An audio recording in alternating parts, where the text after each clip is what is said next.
How many submissions has HollyShorts received each of the past 5 years? Yeah, so in the 5 years ago, we were at around 2,000 or so submissions for that year. This past year, we received 5,000 submissions. So we've, in between that, we've gone from 2,000 to 5,000 in the last 5 years, increased around 500 or so each of those years. So 2,000, 2,500, 3,000, 3,500, so on and so forth. To now last year we're at 5,000 submissions for the 14th year. This is our 15th year coming up, and we're expecting potentially 6,000 submissions. That's a big increase, and we might jump up 1,000 this year. Based on averages, of course. Our early bird deadline is coming up next Friday. So, we're estimating what it could be. So yeah, we've seen a big jump these last 5 years, definitely. Very cool. Of those multi-thousand plus films that you've received since the inception of HollyShorts, how many would you say you've personally watched? A lot. I'd say it used to be 100%. Now that's not as possible with the amount of growth of films and having family and new duties and things on top of that. It's probably a good, I'd say at least 80% of all the films. Wow. If not even more. I mean, there's just the last few years we've grown our review team where I'm overseeing the process more now and watching certain scores and rewatching some films and watching my own. But I'm not just hands down watching everything like it was before, say 5 years ago, where I was literally just hunkered down, watch every single film. 2,000 films is much easier than watching 5,000 to 6,000, naturally, just time permitting, right? So I'd say that's probably a healthy and safe number because I like to see everything as much as I can possibly do. Yeah. It's a personal sense of pride, and also maybe I'm too controlling. I don't know. I want to make sure I'm overseeing and watching all the films. Yeah. So there's that part of it. And of course, in the end, films that I'm, of course, watching or other people are watching and reviewing the scores, I'm going to program the films. I program the festival. So in the end, the films that do get in, I'm watching all of them. So of that number you asked, if you look at the number of the films that are accepted or in the festival, those I watch 100% of. So naturally. So yeah, I'm going to review scores of other judges and then say, okay, I want to watch these. I'm going to make sure, let's see what they're talking about here and kind of just double check their work. And if I like the films and then it can sort of makes that sort of passive approval, I'll be the one to program the film. So, I'm sort of, I guess, the last go round if it gets in or not kind of thing. I'm curious about this review team. Who are they and how do you screen them to know that they're really indie film fans? Well, we do a process of sort of give them a soft start, right? Like, okay, hey, this is our criteria. This is what we look for. We have a very big breakdown, very thorough breakdown of how we judge, how we score, what we're looking for, what the process is, understanding how many films come in. Because, if you just watch films for the film, right? If you're just watching a film, you might like a film, and you think it's okay, and there's elements you like, there's elements you don't like, but you're like, oh, well, this has a chance or something. You might score maybe a little lenient or something, not understanding that there are 6,000 submissions and there's only 400 spots that actually can get in. So that number is what, 5 to 8% can actually make the festival. It's very competitive. So if you're looking at it from that standpoint and only watch 5 to 10 films, they may not understand the full scope of how many films are there. Does that make sense? Like there's a lot of films to watch. So if they're just looking at their batch, they may not understand the full scope. So we try to break down a very thorough, like listed out email of what we're looking for, what the scope of how many films we receive, what kind of films we have received. Looking at the lineups from the years past, we share with the lineups, hey, look at these, review our schedule so you understand what we've shown, what kind of films we show, the genres, styles, different things. So they understand when they're looking at the films, like, okay, what is the full scope of how the festival programs and what we've had before and what we're looking for and things like that. So we give them all that and again, assign only a few films to start. If we love their results and feel that it's on par with what we're looking for, then we'll keep them on board to review many more films and oversee the process. If it's just usually too lenient is more troubling for me personally, honestly. It is a very competitive festival. Sure. And obviously we don't want someone who just every film is obviously a home run and it's amazing and you watch the film and it's not on par. That's not what we're looking for. Now, at the same time, if you're too harsh, it's also, something that could be a fantastic film and they're grading it like a 3 out of 10. And it's like, okay, you're being, unreasonable. So there's both sides. You don't want that.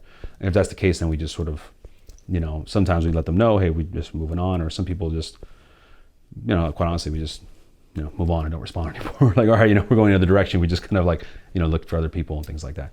But yeah, that's basically the sort of process. If we like what their early work is with a few films, then we can keep them on for more. Of the people that you know in the film industry, is there anyone that's watched as many short films as you have, you and Theo? I don't know. I would say probably no. I think now, at this time now, like we talked about this years ago, I'd say who knows? I don't know. I think it's safe to say, when you look at the math of all the films over all this many years, and since we're just shorts, essentially just shorts only and not the features, I think we probably watched as many shorts as anyone in the world, I guess. I don't know. It's a lot of movies we watch. So start thinking like, yeah, have I watched more shorts than anyone? I don't know. It sounds weird to say, but it's possible, I think. Sure. I don't know. It's a lot of films. I mean, you're talking at least, I don't know. It's, say on average, 15 years average is 2,500 films, let's just say. What is that number? That's 2,000, 30,000 movies or something. I don't know. It's a lot of movies. So we've seen a lot of shorts. Yeah. So yeah. I think we asked you this before, Dan, but why is it so important for you to play such a vital role in the submission process? I mean, why not have an intern do all of it? Yeah, well, it still goes back to the same thing that we've talked about before, is that it's our name on this. Of course, it's HollyShorts, not my personal name, but the filmmakers know, Daniel Soul, Theo Dumont, Nicole Castro, they know the team behind the fest. We take pride in that. So it's always a challenge of, yes, we obviously need help in certain areas. And that's not one of them where I feel like it's something we want to just completely pass on and say we're not going to be that involved in as far as programming or watching the films. We want to know what the films are, who's making them, if we enjoy them, we think they're for our taste. Every festival has their films. Not every film is for every festival. That's actually a line from John Gann. I stole that. So okay, I was going to say that's really good. that's his line. I'm making sure he gets credit. John, you're watching. That's your line. Okay. And it's very true. I've always felt that. He said it at panels or a festival. It's very true. It's not. We like certain films. Some festivals may not like. We've had films that are Oscar qualifying now that are from our festival, that have won our festival, and then they get rejected by other festivals. So it could be that even that varying, right, where a film can make the Oscars and still get rejected by festivals. So. Not in that said, like we want to make sure that sort of our taste and our feeling and vibe of the films and we sort of give our stamp of approval of these films is still something we control and it's ours. So we take pride in that. So it's just important to still take part in that very heavily and not just say, hey, well, let's just pass it on to all these people and just have interns just watch films and then we'll just kind of like let them essentially handle that process. I don't want us to really get into that. Now, if we had, got to a point when it was, overwhelming and it was just 12,000 plus submissions or something, and then we really got to really reevaluate. But we're growing and it's getting there, but we're not there yet. And, I don't know what cap off we'll have at submissions or when it will peak out. But, for foreseeable future, we still want to stay heavily involved in that. Would you say you're addicted to short films? I guess so. That's a pretty good. Yeah, I mean, I guess now, yeah, I think so. Maybe I think early on it was more of the love of film and filmmaking and being involved with the festival and involved in the industry and the process. It was something we were excited about. But now it's yeah, I mean, as many films as I've watched over these years, as we've all watched, and just the process of discussing shorts and what their place is in this sort of hierarchy in the industry. With the new age of streaming and everything, what does that mean for us and for shorts? We want to champion shorts, and we spend a lot of our time watching short films. I spend a heavy majority of my time outside of anything else I do as a hobby, outside of work and watching the films, is watching short films. So I guess with the controlling aspect of what I've been outlining, how I'm saying I don't want to give up control and not watch films anymore. I guess it's fair to say that I guess we're kind of addicted to shorts. Sure. I think it's haven't thought of it that way, but it actually it makes a lot of sense. And I don't think that's a bad thing at all to want control over, putting, I know it's not your 2 personal or 3 personal names on it, yeah. But that, that's your brand. And so that makes sense. Yeah. It's when people, if someone's buying a ticket to attend the festival, it's a representation of what we're programming, what we've chosen based on all the pool of submissions. Now, obviously we're taking of what came to us. If we had 5 films submitted and that's all we had, then we're picking from 5 films, okay? But we have this many thousands of films, we're picking from this pool. And, we take pride in what that ends up being and what reflects on screen. It's very exciting to showcase what we feel are the next gen filmmakers or filmmakers are on the rise or just extremely talented or just thought-provoking or unique and showing those voices and giving them a chance to screen. And it's at our event. It's exciting. It's something we obviously, that's what we're doing. It's what it's for. If we didn't like that, then what are we even doing this for? So it's it's something that we're of course going to be very proud, very, very proud about. So I think it's just it's something that it's very important for us. You said next gen. Do you see a difference in style or approach across the generations? So let's say when you first started in the 30-seat theater, that I remember that one theater that I went to, and it was great. It was a lot of fun, even for the 30 people. But that was 15 years ago. So maybe Gen Xers were submitting then you have millennials, and now Gen Z. Do you see a difference in their filmmaking? There is, because it's think of the time frame of what your capabilities were, right? I mean, back then, 15 years ago, there was no YouTube, there was no nothing. Streaming was really not a thing yet. There was maybe at the time there was might have been maybe iFilm. I think it was like the first site doing any streaming or anything where you could post video. It was like, I think that was basically about it. And that might have not even been the first year. It might have been like year 2 or 3 maybe. It's 15 years now, a little fuzzy on the exact dates and details, but so the creation of content, what you're doing, your goal for making your films, back then was more thesis films. We got a ton of student films, thesis films. It was more of that. You didn't see as much of the genre films, right? Like now we're seeing all these amazing visual effects in sci-fi films. And sci-fi shorts wasn't something we really were seeing back then. But now, because of whether it's different technologies, different use of different cameras, the accessibility of visual effects and learning these things, filmmakers are looking to post things on their own channels, or maybe they have subscribers, or then you have the younger generation of the millennials who are into web series stuff and love web series and shows and all of that. So that all is something that the web series, the word didn't exist back then. There was no such thing as what is a web series? There was no such thing 15 years ago. Now, when web series and web content and YouTube Red, all this stuff, this is a real thing, and this is where many shows and creators are making stuff constantly all the time. I mean, there's plenty of festivals that just do web stuff. We have a web series category. You can have your own web series festival standalone. There's not much content out there. So that's where we've seen a big change in kind of the added genres and the different styles of filmmaking, and of course categories like web series, which just didn't exist when we started this.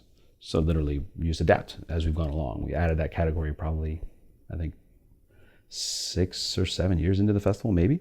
Before that, it wasn't something we were even, gonna do. So, and when we just started, we're like, is this something even worth adding, and that kind of thing. So we've seen how that's changed the sort of short content narrative. What about issue driven? Do you think 15 years ago, we were submitting as many shorts that were about specific issues and things that people are trying to solve? Has that always been a part of filmmaking, or do you think it's more so now with this new generation? I think more so. Yeah, I think, it's always part of filmmaking, especially of course documentary subject. I mean, your short docs are always going to tackle certain subjects, whether it's political controversies or whatever.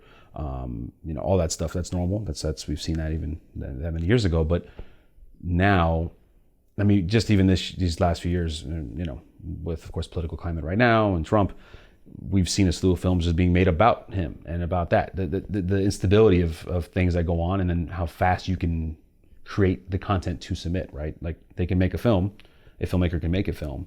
No, not talking quality, production budget, whatever. You can make it in a matter of days, a day, and have it cut and submit it. I mean, in a matter of days, you could actually submit that. Now, again, not talking quality or if it's good or not or whatever, but the submission comes in. So the film can be made and submitted that fast. So there is a sort of what's happening now can be seen in the reflection of the submissions each year, whether that's political stuff now or trying to think of, say, 5 years ago, what was some of the, just I guess, long story short, basically what you're seeing happen in a climate of the world, we're seeing come through our way, much faster. And it's just sort of like you're seeing the wave of how people think. It's kind of a cool thing, like the process of what's coming our way is based on filmmakers in the world, what they're making based on what's happening. And that wasn't so much the case as early on.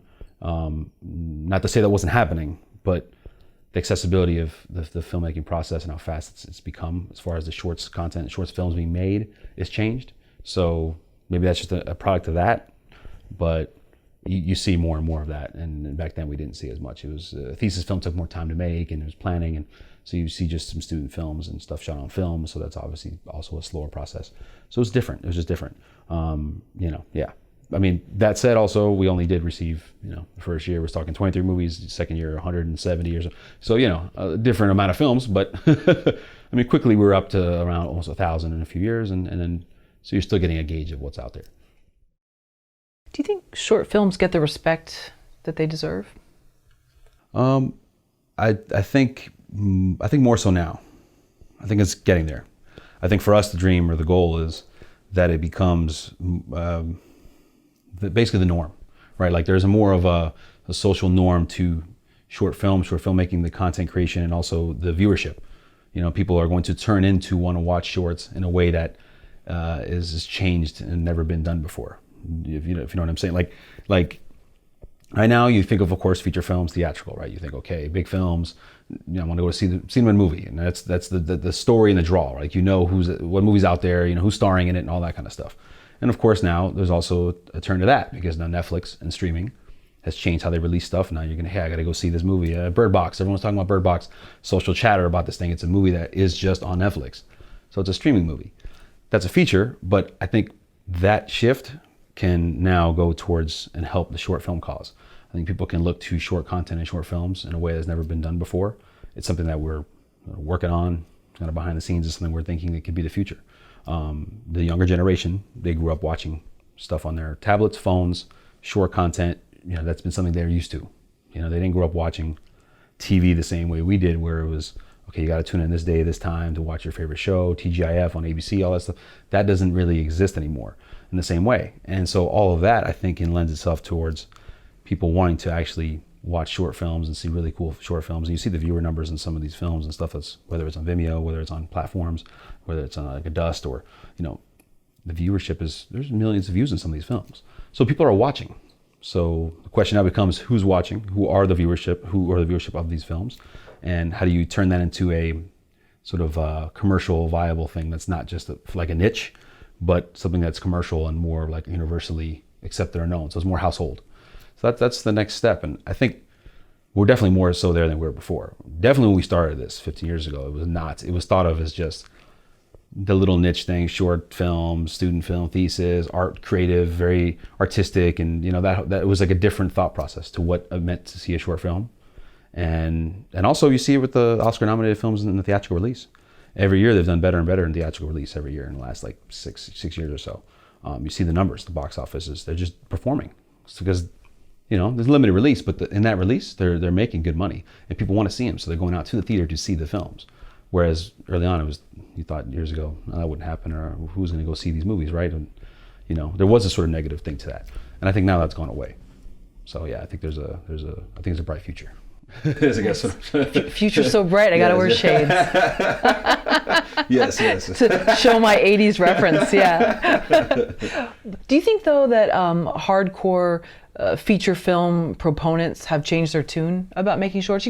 Because there's those two schools of thought, and people have pretty legitimate reasons for either case. But do you think they've switched in terms of some of these hardcore feature film, like only have actually said, you know what, now is the time actually to dabble in that, and it does make sense to make shorts? Yeah, no, I think so. I mean, you're seeing, we've even seen some of the films that we've received that are directors that we know of at times, whether it's notoriety or they're known for their feature work, that they're making shorts for various reasons, whether they want to experiment a certain type of story, they just really want to try to tell a certain story, they want to make a short to showcase what they can do with that story for a feature. There's different reasons why people do make shorts. It's not always just about that story or narrative.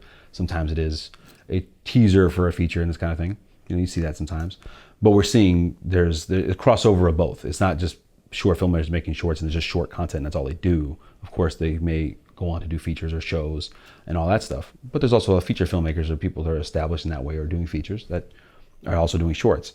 So, it's sort of back and forth. I don't know if it's some kind of wave, or it's just going to change things, or if that's going to, I'm not sure about all of that. Like, that's a bigger question, but I think of all this, I think the one area that has changed stuff is this capability of the platforms are spending money. People are spending money, right? Apple and Netflix, Amazon, to create content that can be shorter. What that really falls under is a lot of times is TV. TV now has changed everything, and it's not what it used to be. It's this big wild west of unknown. There's tons of money going into shows. People are watching shows, I would think, probably like never before. And we're seeing a lot of our creators that have gone on to now go on to do TV shows.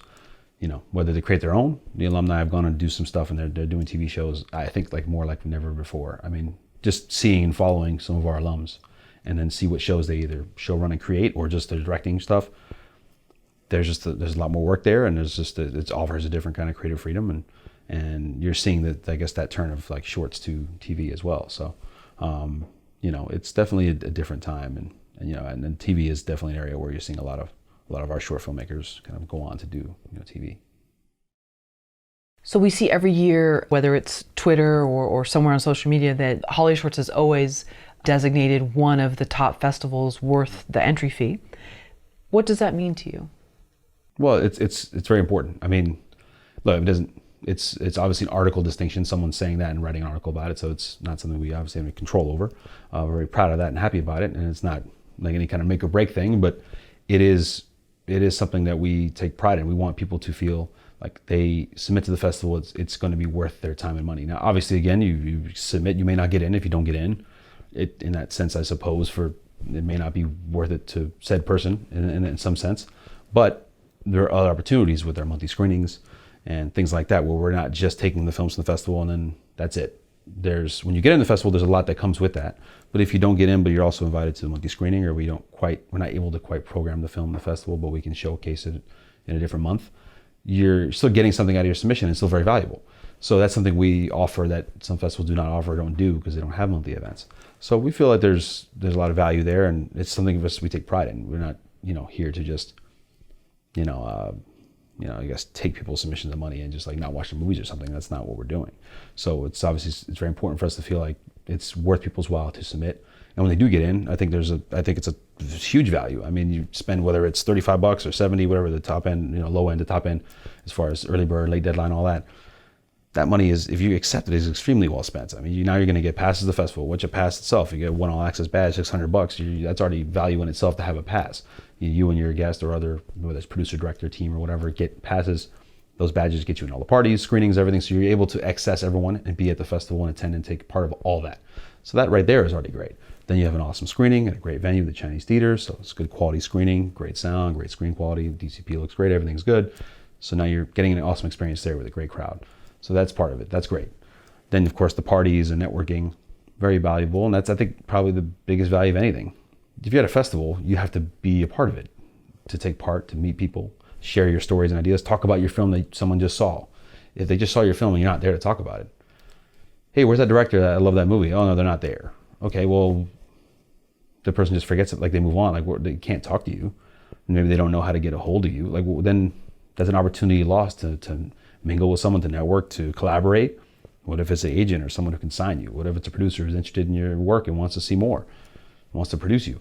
You don't know. So we've stories abound of people after the fact have emailed us and, hey, I met this person at the festival and I worked with them on this and this happened because of this, or, I got booked on commercials and got my career at this point because of that screening and that experience and being there, talking to people there, and they love my movie. That's what it's all about. That's gold. So when that happens, that's exciting. And that's what we would take pride in. And if you're not there for that, you're missing out. But I think there's a huge value in that. So definitely it's something that's, for us, is, again, we talk about the pride of the name, and people know it's us. And, we obviously want this thing to be a great event. We take a lot of pride in that. So definitely, yeah, it means a lot. Yeah, I've always enjoyed the Q&As after, I went to one of the monthly screenings a few months ago, and the Q&A was just because I was so curious about the stories behind it. So I think it's so valuable for people to attend if they can. Yeah, that's exactly that too. You get the Q&A, people can hear share your stories, and have an audience of people that you have their ear. They want to know and hear from you in that moment. That's your time to sort of shine. Not everyone, some people love a Q&A, some people are very nervous and shy about it. They don't like talking in front of crowds, but hey, it's your chance to get up and do it, overcome that, and share your stories with everyone and talk about your reasoning for making your movies. That's a cool experience. I mean, at that moment, that crowd of how many people, it's 100, 200, 400, 500, they're there to listen to you talk about your project, and they're giving you the love, and they want to hear what you have to say about it. That's you got everyone's attention. That's really cool. And that's part of the process. That's why it's very important to have those Q&As. And that's a big, of course, part of being there. But again, if you're not there, it baffles me at times when there's no participation from our filmmakers and you get accepted, it's a big deal.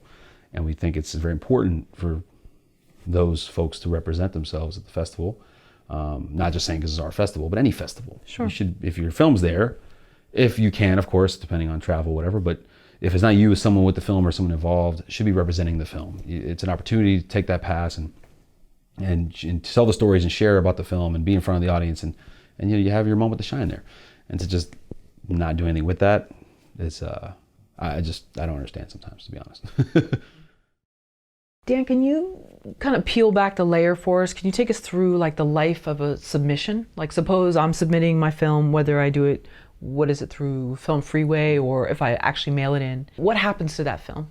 Yeah, well, we'll tell you a quick story for today. I picked up a DVD in our mailbox today. It was the only one so far for this whole year. So that's good. Like, this is like a DVD is here. Like early bird. That's good. It's like, so I was surprised to get it, to be honest. There used to be a time where it was all DVDs and we had to just the process of mailing DVDs and our mail was piled up. It was insane. And now it's nice and clean, all streaming. The one DVD is like, whoa, there's a DVD here. It's like an anomaly. It's like it's cool. Funny. The times have changed. But yeah, so for us, the majority of our submissions come through Film Freeway. Now, obviously, we have other platforms we're on. We are on still Without a Box, although yes, Without a Box is, as everyone now knows, I think next October they're closing up shop. So Without a Box is now done, or will be defunct at that time. So we are still on Without a Box. And then other platforms are Realport, Fest Home, Click for Festivals. So these other platforms, a lot of those are international. Film Festival Life, all these are either Australia, Germany, Spain, different countries that have their platforms as well. We're on essentially many of the platforms for submission process. But Film Freeway is our main top one and our main one that most people submit through. So say for instance a Film Freeway. So they send emails every time. Some of the platforms send emails when a submission comes in. So my inbox, I'll get an email come in and see these amount of films are submitting as they come in. So okay, look, this is a film that just came in. I'll take a look and then I go log in, and then I devote a certain time of the day to watching a certain amount of films each day. And then from there, I'm just going to go through that process of watching films that are coming in and, rate them. We do 1 through 10 system. So that's how we judge our stuff, is 1 through 10, along with, of course, notes to go with that and flags. Flags meaning, green means this, blue means this. There's different inside stuff we designate to what a flag would mean. Orange might mean this. And there's different colors we have that we can designate to what that might mean for our judges and for us to look at. So when I go back and look, I can say, oh, how many of these are green? This is what green means. Green means second round, or, I'm just throwing that out there. It's not necessarily that, but, so there's a different process with how we do the flags. But the main thing is still, of course, the scoring. If a film scores low, it's, not likely to get a second look. If a film scores high, it's going to have a chance to get a second look and then go on to a second round of viewing after all the films are watched. So, that score is a very, very critical part of the process. But yeah, simply put, I look through the films. I watch a certain amount each day, whether it's sometimes 5, sometimes it's 10 to 20, sometimes even more. And I'm just looking through the films, watching them and scoring them and putting my notes and saving them. Film Freeway is great because I can save them. Other judges that go in there, or other people like Theo, myself, and Nicole, we can see each other's scores and notes. I can assign the films to other judges or to them. And so they can see, hey, if I send something to them, maybe I really like it and want them to see it. So, hey, Theo, check this one out and put a note. And so we can kind of communicate that way. And yeah, so that's the Film Freeway process. It's similar in some other platforms, but not exactly the same with how they use their system for judging. We have a separate document that we create, a spreadsheet with all of the films. So we can score and put notes in there. That way we can always make sure there's a place that we have them, so we know that we watched it. Because again, all these platforms are different. Without a Box's system of how they do notes and scoring isn't the same as Film Freeway, and Fest Home is different, so on and so forth. They're not all the same as far as how they're set up for scoring. So we use that master document to make sure we keep track of all the films and all the scores. And so when we can go in there, we can make sure that we can see it. Or if I want to see a film and then I double check, hey, look, Theo already saw this and he gave this a score, and this judge saw this and they gave this score, and this is their notes, and then that kind of thing. So basically the score, the notes, are a big part of it. Obviously, and the beauty of Film Freeway is you can save it there and have it ready to go, and anyone can view it if they have access to view, and so we can kind of share notes internally that way, where it's saved and lives on the application in our back end when we save the score and the notes. So yeah, so that's the kind of a little look into that process. It's basically a twofold thing. It's using the systems that are in place, like Fest Home, Film Freeway, Without a Box, all that, and to our best as far as scoring and saving notes. So it's always living there. You can go find it on the application, but also having our spreadsheet that we have a master document where we import all the submissions from all the different platforms and things. So we can always double check and put our scores in there and make sure we have another place that we're not missing a score or missing notes, and where a film gets watched and doesn't have a score or notes. So we always have a place to kind of have a backup to make sure we have all the information we need as far as scoring and all that there from different judges. So of a film that is going to make it into the actual festival that's in August every year, how many eyeballs have been on that film that actually makes it into the 400? That makes it to the festival? I mean, that's at least at that point, at least 3 people, at least, if 3, maybe even sometimes more. We have our main, of course, just myself, Theo, and Nicole. That's already 3 of us right there. So generally for those films at that tier, that level, if 2 or 3 of us have watched, maybe not, say for instance, maybe at some point myself and Nicole watched and then told Theo about it, and we don't have to like approve each other. Like I program the fest, so if I'm in the end reviewing all the stuff based on the notes and other judges, and we decide, hey, they love this film is an acceptance, this is amazing, this is in, we talk about it, it's in. I don't have to have all 3 of us watch a film to accept it, if that makes sense. So they can sort of bypass that. So sometimes maybe not all 3 of us have watched it. And I guess at that point it wouldn't matter. It's accepted, it's in, so they're still great. So it's not to be watched by everyone, but yeah. So it's still at least 2 of the 3 of us, and then of course there's a review team involved. And so initially, if say we assign certain films to the review team, and say, hey, Judge A, you're going to watch these. This is your batch of films. You're watching these. You give me your scores and notes and your thing, and do all that there. Okay. They watch the films. I go in and I'm going to review all their stuff. Okay, these films got these scores. This is what has a chance. This one doesn't. This one I want to see what these are, and there's a certain tier level of scores. I'm going to rewatch all those, and then see what's going on with those. Are those going on in the next round? Do I agree with their score? Do I think their score is poor? Do I think their score is amazing? Do I think they even scored too low and this is even better than I expected? And I'll even add my notes, and they could average. And Film Freeway has a system where it averages 2 scores. So one Judge A watches films. They give this an 8, and they have their notes. This is why, and they gave it a thumbs up, and this is this. Okay. Well, I think this thing is actually better. I think this is a 9. This is incredible. I'll put my notes in my thing, and then also save that. It averages both scores together. So now the score will go to 8.5. Just doing easy math, 9, 8. It averages out 8.5 now.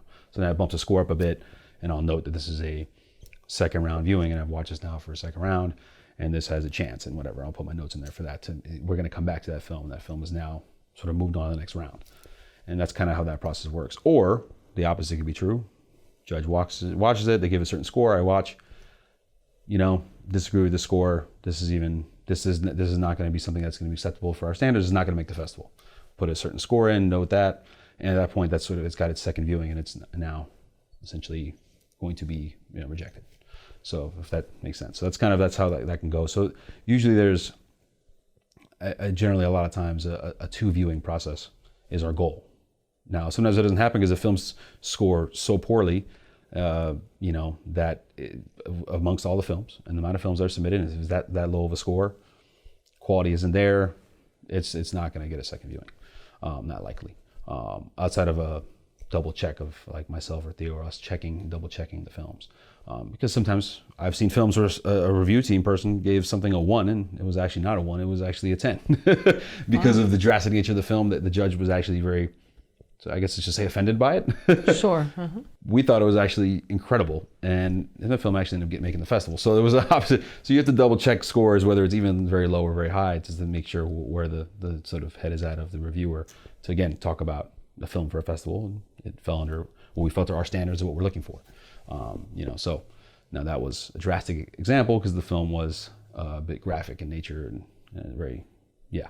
Won't get into details on that, but but it was very interesting, fascinating film, and very good. So, but that's part of the process. You have to double check things because sometimes, you don't want things to fall through the cracks, and it's not easy. It's not always possible. I mean, there's so many films, and it's a blessing. That's great, but it is also difficult. But we do want to always sort of stay on top of all of it, because again, you can find those films that I would have been very disappointed if that film didn't make the festival.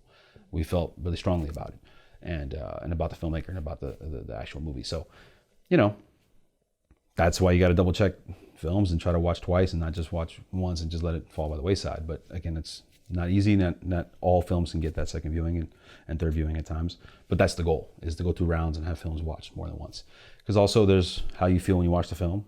If you watch 50 films and you're tired or you're like, I'm over this, you don't want to judge based on being grumpy or not in a mood. That's not fair. You want to make sure that has another viewing. Say, okay, this looks really good. This has interesting elements. I like the story, but maybe it's slow moving for my taste right now, but I'm also, I've watched 40 movies or something. I'm tired. That's not something you want to judge on. That's not fair. You want to make sure, okay, let's put this aside, rewatch it, assign to another judge, let them take a look and see if they agree with your scores, they like it better, they like it worse, what are their thoughts? Because again, our review team and the people that are reviewing, that have gone through the process and our folks, we trust their word. We trust, that they're going to obviously judge in our sort of style and way. So yeah, at that point, we're comfortable passing it on and seeing what they think. But that's a big thing. It's like, that's not also judged based on, just mood of like, how I'm feeling. Oh, I'm mad, I had a bad day, and I'm going to be harsh. Like that's, it's human nature. You have to try to fight against not being impartial or in a bad place and just like judging based on that. Just because something's not maybe for you, it's not me, that I'm not the person, I'm not the audience. I'm just someone who's trying to obviously judge based on what I think is fitting for the festival, but that's interesting. I'm not the audience. Does that make sense? So Yeah. that's also you have to try to humble yourself that way, right? That's not normal way of watching something. If you like something, you're like, it's great. I hate something, you hate it. There's a personal preference of things in life. We all have preference, but it's not always about the preference. It's about what is right for the audience, what is deserving of a spot, not based on what, whatever was something I love so much personally just for me, because it's not about just me. Does that make sense? You said something, Dan, that was really interesting. You said that the films are not programmed for you. I'm sorry, maybe I'm paraphrasing, but what was it that you said? Yeah, well, just basically, it's when we're watching the films, I think what we have to try to accomplish, what I'm trying to accomplish, and it's always a challenge for anyone in our position, at least I think, is when, the movies aren't for me to enjoy. It's not as if I'm programming for myself. I'm not the audience. The audience is the festival goers, not me. So if I'm just programming anything and everything I like, then it's just like, it's just Daniel's festival. It's not about that. It's not about me and not about what I like. That's not the point of the festival. It's not a point of programming. But that's a challenge, right? Because the idea is when you're watching something, you inherently, do you like it or not? That's part of the process. So do you enjoy watching this? Do you like it or do you not? It's human nature to feel that way. If you watch it and you're like, oh, I hate this film. I don't like this. I don't like this about this. You don't like it or you're not enjoying it or it's not for you, you're going to have a certain feel away about it. You're not going to love a film and say, oh, this is not I don't like rom-coms, say. Let's just make it. Okay, so say that's the case. And I'm watching a romantic comedy. We have a sort of subcategory where we screen a block of romantic comedy films. And I'm watching and I'm like, oh, I hate rom-coms. I don't like this. And it's a great film, but I don't like it. That's not the point. I can't, that's the wrong word. I shouldn't reject or score poorly based on the fact that I don't personally have a vested interest in that or like the film. That's not the point of what we're programming. The audience is going to judge that, and they're the ones watching the films. And we're programming for certain subcategories and categories for competition and for an audience to see the films, whether it's drama or narrative or comedy, documentary, etc. It's not about, hey, I really love this, so I'm not going to show 400 films that are all just action adventure because I like that. Like that's stupid. That's not what we're doing. So you have to. I think the goal is that we're trying to not, when we're watching films and reviewing, not get too caught up in what we like and don't like as a personal preference. Now, that all said, of course it matters. If you love a film and think it was just fantastic and I personally enjoy it heavily, that is working in their favor. That is a good thing, not a bad thing, of course, right? I mean, naturally. But that also doesn't mean it's guaranteeing acceptance, or I have to say, hey, this is in and done, no matter what anyone else says. Then it becomes a sort of, we're not running a dictatorship or something. It's kind of like, there's a process in place, and we have to all agree on certain things, and also there is a amount of films we're programming based on, again, genre, style, and timing, daytime for family, nighttime for adult type programming and stuff, horror or whatever. So things like that. So there's a process in place, and it's not just about I hated this movie, so no, it's out because I just didn't like it. That's really, I think more so that's what matters more. Liking is one thing. If you love a film, okay, has a chance of getting great, whatever. But the opposite side of not liking something, it can be unfair. That makes sense. Like to just say, I don't personally like this, so now I'm going to score this low and reject this because I don't personally like it. I think that's a challenge there, and it's not fair. So you have to, when we're watching, I think the goal, and I have to remind myself sometimes, is that, okay, this is not everything's for me, but it's not supposed to be that way. That's not what it's about. It's not about just my taste. That's just simply not what it's about. Did you always feel that way, or was that a process that the three of you have developed over time? Because that's an interesting concept to think about when it is it's your brand. Yeah, well, it is, but again, it's also yeah, it's about because again, you're trying to focus on different stories and styles of storytelling, but really about the quality of filmmaking. It's about that, not just about, again, the preference of personal taste. So that's always that challenge of, and I think we just kind of learn that over time. I mean, at least for me personally, I can't really speak to everyone else's process and things, but I think for me, yeah, I think it's learning like anything else. It's trial and error and learning about, because we've seen some films as well that we really loved, or maybe it was a personal thing, and then we see, okay, let's see how this plays in the audience, and we go and we're excited, get the popcorn, sit down and watch, because we watch some occasional, we get to actually sit and enjoy some films here and there, not too often, but it's nice to sometimes be able to enjoy the fest as well and just sit down and watch something. And then you're taken aback by the reaction is not what you thought. You're like, wait, not everyone likes this like we thought, and you feel weird, like, wait, no one actually responded the way I thought. And we're like, sometimes you don't want to be the only one laughing. Like, what I mean? Like, oh, that's so funny. You're like, no one else is laughing. No one else likes this. But we're sitting here like, hey, so excited about this. And, then that's a weird thing. So now you can't ever get that 100% right. This is not an exact science. It's all subjective. Everything is. A movie can be, some people can think of, even a great movie, someone could think it sucks. It's whatever. It's never, this is not universal. But, I think it's something we're trying to be cognizant of. You want to at least be aware of. And again, back to like, very important as far as the rejection part. Don't want to just reject something based on, I didn't like this. No, reject it. I didn't personally enjoy this, or I'm mad about this, or, that's just not fair. So it's just something you have to I think we got to try to keep in mind. Have you ever had a filmmaker submit their film to HollyShorts, have it be rejected, and then come back to you and say, you know what, you were right, it wasn't up to screening level? That really hasn't happened that I can recall in a direct story, no. And that's something I think is interesting. I think it should happen. I think, there's various ways we can do things to help encourage people to come out. Like if people follow up, like if you send rejection letters, people may not follow up or say anything. Quite frankly, we're not going to like chase them down to, hey, you should write back to me or give me a response to my rejecting. Obviously, we're not going to chase that down. But many people respond with, hey, why did I not get in? Or some people send really nice emails or constructive criticism type emails, like asking for information or whatever. Some people are angry sometimes. And of course, we're going to probably ignore that if it's really nasty and that kind of stuff. You get all types of responses. But what we'd like to see is more people respond with, hey, I'd like to have a more thorough discussion. Why didn't I get in or whatever? And we'll say, hey, here's a discounted pass to the screenings. Come to the festival and come check out the films yourself and see what you see. And we can compare and things like that, compare and contrast, or, and come up to us and talk to us about what you think. Or maybe you'll see, hey, maybe my film didn't live up to these standards, and now I understand why. But that doesn't happen. It's very rare that filmmakers will accept the pass or after that kind of email and actually come take the pass and come attend the festival and things. That does happen sometimes, not very often. But as far as the next step of like coming up, watching the films and actually having a conversation with us, I've never had that conversation with anyone. Like just come up, hey, Daniel, I want to talk to you real quick. I saw the films, I came, you guys offered this pass to come check out some films. We didn't make it in, but I'm here to see, and yeah, you know what? I understand, or I see these films and I learned something about this and that, or whatever the case, or just, I don't feel like my film was up to the par. That kind of thing, that's just never happened. And I think that should happen more often. Maybe they can come in and say, you know what? I don't get it. I still think my film's better. Fine, well, we can have that conversation. And at least they'd be at the festival attending, watching other films, taking part. The acceptance and rejection doesn't mean you can't attend the festival and take part. You can still, anyone can buy a ticket regardless of in or not, or you're in the festival 5 years ago, you come back, you can come buy a ticket. It's general public, general festival audience to come see films and come see the festival and participate. And that should happen more often. I mean, they talk about it at some of the film schools. We talk about films that don't get in versus films that do get in. And some of the students, of course, being disappointed by classmates or whatever getting in, they don't get in. Why don't they come out? How come they don't come out and see the films as well? And also encourage that. Like, you should be at the festival taking the films in to see what may have not worked for your film or why. Understand what's out there, right?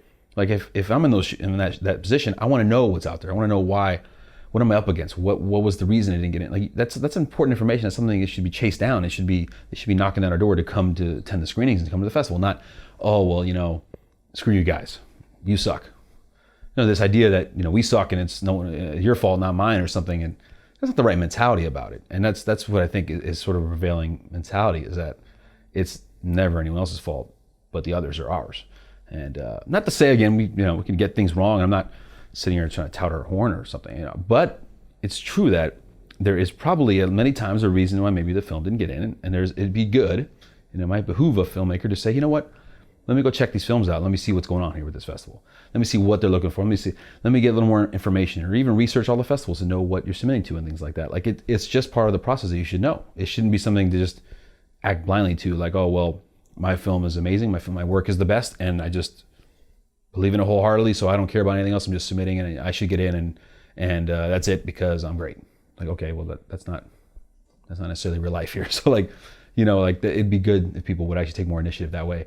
And I'd be really happy and pleasantly surprised about having more. It just doesn't. It's just, even offering the things like pass discounts and stuff where we can encourage them to come out and check it out and see what's what and see, what other films are there, and maybe they can see what did or didn't work or why they didn't get in. Like, it's just not something that happens, and it's just interesting because it should happen more often. It doesn't. It's just rare. It's rare. Do you accept rough cuts? Yeah, for submissions. You do? Okay. Yeah. Mm-hmm. Do you recommend that? I mean, I don't necessarily recommend it. No, I don't. But it also doesn't, we had, like, I can think of a few, off the top of my head, I have one right now, like this one film last year that made it, that was a rough cut when they submitted. And it was a giant rough cut too, because there was a whole element missing of a big part of the story with the visual effects that would have enhanced, like it made it much better when it was done. But knowing what was there and what was to come, I can see how great the story could be and the potential of the film was, and I was really enjoying it. So I knew that, of course I needed to see the final cut to see what that was, because if the visual effects were hideous, then that kills the whole thing. But they were great and it was really good and it was fine. Oh, okay. But I knew that was going to, like, I had a feeling that was going to be very good. And I loved the movie, so it still worked and ended up getting in. So that was a rough cut, and that was a big one in the sense that a big element of the story was just simply not even there at that time. Oh wow. It's hard to describe without getting into details of the story and stuff, but yeah. So yes, so some rough cuts can still make it in, no problem. So it's not some kind of detriment, but it can be if it's, how rough are we talking here? Like some films they're pretty rough cuts. It's like, okay, I can't even gauge how good this really is, and as it stands, this cannot compete. So I guess what I'm getting at is if it's too much of a rough cut where there's still too many elements missing, it probably is best not to submit that, just for a deadline especially. Because look, we have our deadlines, but okay, early bird. Okay, you might save $10, $15 or something if you submit later, or vice versa. If you submit early, you save some money. Later, you have to pay a little more. But I'd rather pay more money and have a final cut if I can, and have a chance to get accepted in that way, and have my best work forward instead of saying, well, I saved a few bucks, I'm gonna submit for that deadline. I'm so eager to get the deadline in. So if I give any advice, like, look, don't worry about that. Spend the extra money. We're not talking $100 here. We're talking $15, $10 difference of a deadline. Wait, get it ready, and submit then instead of rushing for that deadline just to submit. It's better to submit the final cut if you can. What are the top 3 reasons a filmmaker will be rejected by a film festival? Well, I think one is, first thing, and something that I was thinking about this a little more, is at times something that's not even the fault of any filmmaker at all. It's some festivals, and at times even we see it with ours, is you have a story you're telling that's sort of redundant in the sense that it's a category that's very heavy in a certain area of, like, style of storytelling, right? So it could be sometimes dramas, where there might be a certain type of story, sort of heavy family drama, that might be sort of replicated by maybe 10 other films or even more that are telling some of the very similar story. Now, and that if that happens, as programmers, we're looking to program a diverse range of films. And are we going to show 4, 5, 6 the same types of stories and films? And if we're only selecting 400 out of thousands of films, that's going to be hard to say yes to that. So sometimes it's no fault of anyone's. It's just more of a situation of percentages. And you're telling a story that might happen to be similar, without getting into too many details of like specific story, like of an exact story. I'm not going to like retell a story, but you know what I mean? Like it falls under something that we're seeing in this whole submission pool, like identical stories essentially. Sometimes even very identical, to the point where if it's a work of, I'm missing the exact verbiage here, but like when a filmmaker takes a story that's like public domain and remakes a story, whether it's Stephen King short or something like that, right? And they tell that story, you might see 4 submissions of the same exact movie, which is kind of fascinating on our side. We're like, hey, who did it better, did it worse, what worked? They're all different movies, but they're the same story. So now you're seeing films, they're literally the same story. So at that point, who's going to make it? Are we going to show all 4 of them, even if they're all great? It's hard to say yes to that. We're not going to show the same movie over and over. And we've had it happen where actually 2 films are the same films, have actually made it in. The two same stories, but different types of films we made. Different films made, but the same story. So that can happen. That was rare, but it has happened. But most times they're not gonna get in. Like, it's hard to say, okay, which one, if they're all great, or maybe none of them get in, but what if one gets in? Are we gonna accept two more or another one? Well, generally speaking, of the same story. Now, that's not something you can control as a filmmaker. How do you know you made a film? How do you know that someone else made the same film? How do you know they submitted the film? You wouldn't know that. So that's not something that you can actually control. So there's an element of uncontrollability with that. Then there's also the percentages. As I mentioned, we've went from the early years, 23, 170, 500, 1,000, to now, we're talking 5,000 plus submissions. Same amount of spots. We're not increasing the festival to 800 slots. We're not going 14, 15 days. We're 10 days. We're around 400 films that generally make it, give or take, based on runtime and everything. And, 5 programs a day. And also within that, we have different categories. So we have to fill in the blanks of what can fit based on genre, need, and style, and things like that. Family films, evening type stuff, different styles for different times and things. So now the percentages are shrinking. How many films can make it in? How many fit in that criteria of all these films? So that is already inherently a competitive situation. You're talking 5 to maybe 10% of all submissions that will generally essentially get accepted. So now inherently that's already, we're saying potentially 90% may not even make it. And not even talking about scores, not talking about anything else outside of just the numbers there. So then that's already, again, an inherent, honest portrayal of the competitive nature. So there's that. So then now outside of all that, then we get into, okay, now what's wrong?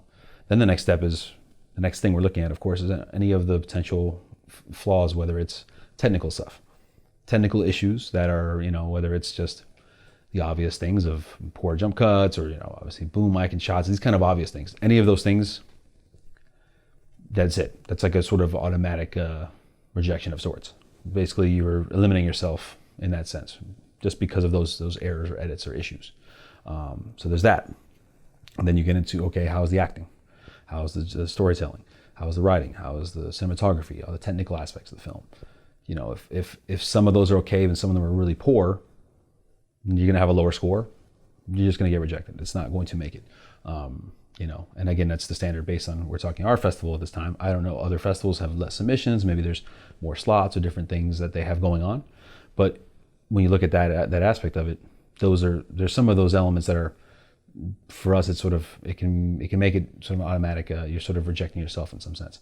If there's some of those areas are flawed, and then of course the technical stuff is off, those things are sort of automatic. Then you get into, after all that, what are we looking to program? How is the storytelling? Is it unique? That's a big thing. Like, we're looking for, at times, watching so many films, and our review team and myself watching so many films, it's always exciting and something that's desirable, that that a film and a story is very, whether it's outside the box or just unique or different, stands out in a big way. Now that can be a lot of things, whether it's very graphic or whatever it's, if it's just something unique style of storytelling, or it's visually very different, or whatever that may mean. But that's a big deal, because you're looking at all these films, and if something just sort of rises to the top because you're like, wait, I've never seen this before. This is something that's very unique, and we've never seen it before. We've seen all of these films. That's something that's obviously going to weigh on our minds. We're not going to forget that. So I guess we're long-winded way of saying, just try not to be forgettable. Be unforgettable. Make it something that's just like wows everyone watching. That you walk away saying, well, I can't believe that film, or that was amazing. Because there are many stories that are, I guess, playing it safe. Where the filmmaker, storyteller is not really trying to push boundaries, or not trying to, not trying to do something different. They want to maybe it's just in the filmmaking style. Maybe there's a lot of two shots, not trying to get into any too much. Now I know there's budget restraints and things, of course, but within that you have to be creative and show your style. If it's not, how is that going to stand out amongst the whole crowd of all these films? If you don't, your chances of being accepted at that point become very, very, very low. It just the numbers game is there. It's very difficult. So yeah, I think that's without talking technical stuff, the big thing is when films are too, for lack of a better word, I guess, vanilla, you're kind of shooting yourself in the foot. For us, at least. That's just definitely, we've seen so many films. If nothing stands out about it, how is it going to be unforgettable for us? If it's not unforgettable, then we're probably just going to forget it in a sense, right? So that's important. you think people are taking less risk or more risk in terms of the storytelling aspect, pushing boundaries, sort of being these like agent provocateurs, like putting stuff out there that's like, whoa, and some people are going to be really offended by it? Or do you think it's less so? Have we become so sensitive? Yeah. Well, that's always a... Are we too PC? Yeah, maybe. I mean, well, I don't know. It's tough to say because I see a lot of stuff that's not. So I'd say no then. But then at the same time, there is a lot of... We are also living in this new age of sort of being checked online, PC culture, like don't say this, don't say that, don't do this. And it's just this sort of course, we know there's like this online battle going on with all this stuff, whether it's cyberbullying or just people just... So the mob mentality of jumping on people for certain things. You say the wrong thing and it's forget about it and stuff like that. So that doesn't really... I still think that doesn't play much into the films. I think people are trying to really push boundaries, tell really great stories and share what they believe in and also show their vision and style. Because again, this is also goes back to the beginning of what it is. Shorts always were and still are, at some degree, of course, a calling card. You're trying to say, hey, look at me, world. This is what I do. This is what I can do. This is my ability. I'm showing you this in what restraints I'm up against. This is how much money I have. This is what I can do within this restraint, right? Like, hey, I only got 10 grand. This is what I got to make with it, and I can make a kick-ass film. Okay, well, that's what you're trying to do. So if you're trying to do that, you're making a 7-minute, short that's just, I don't know, it's a drama that we've seen before, retold a certain story that's been done many times by many filmmakers, and there's nothing original to it, and there's no new touch to it or anything else. It's like, you're not going to see many acceptances at that point. It's like, it's going to, so you really want to see people take a chance, whether it's just something that's provocative or something that's adventurous or just out there, or if it is political or something that's trying to make a stance or a stand or just, make a strong point. You still you got to try to show that voice. You got to try to do it, and yeah. I mean, look, all that said though, some people do just want to make the film they want to make. You have to make your film. You can't try to make something and try to be someone you're not. So there's always is that, but it's how you tell even the simplest of stories, how well you do it visually, and how you showcase your abilities is what it's about, because we're trying to showcase what we feel are the best films in the world. That's the goal, that's the idea. So if it doesn't fall under that or doesn't feel like that it belongs in that or it's that exciting, then why are we gonna put all of our chips on it or really push it all forward and say this is what we have to showcase, this has to be accepted, and these other ones have to get rejected. You take that place of all the other films. Yeah. It's like you almost have to you convince us, like make us say why, like convince us. So that's that's part of it. Yeah, there was one film that I can still see it to this day, as it was about a woman who had been raped and she ended up having a child, and she loved that child, and the child finds out that it's a product of rape. But I mean, that film was unbelievable, and I realized that some people will be very scared to do that, especially in today. But I mean, to me, I thought that was an amazing. I know you guys have shown some very things that really push boundary, but there's reasons for that, and they're really amazing. So and it's also for us, it's been a joy of like we're in a position with this, and I've said it before, where we have the opportunity to dictate what we want to do with the festival, with the style, with every parties, events, whatever part of the plan of the event or whatever we show, whatever gets screened. It's exciting to have obviously a say in something in this world, right? Where we can say this is what we feel is the best way to do this, is how we believe in this, and we can do that. So with that, we obviously have opportunity and also responsibility to try to do the best we can with it. Mm-hmm. And if we're giving a stamp of approval, we're sort of trying to be, as many festivals believe to be, gatekeepers. You're saying this is what we need to show you as an audience. This is what you need to pay attention to. Hollywood, look at these filmmakers and these films, because this is what we believe are the best. This is what we believe you need to look at. These are the films that you need to pay attention to. That's what we're doing. You're shining a light on these films. That's obviously what we're doing. You're saying these ones, come take a look at these. The other ones didn't quite make it for various reasons or whatever, but these are the ones we believe in strongly that you have to obviously come see these movies.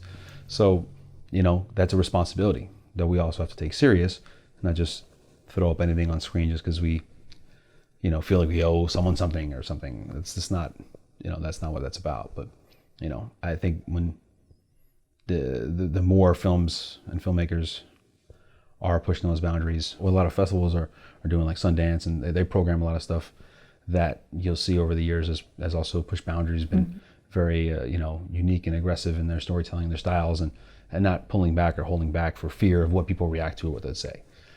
That's especially if it's something that's, if you have a voice, you want to really share what you have to say and you believe in. It doesn't make sense to just to be restrained or pull back just based on fear of reaction or what people might think of you or something. that's not going to work. And if you do that, your chances of being accepted at many festivals are very low at that point.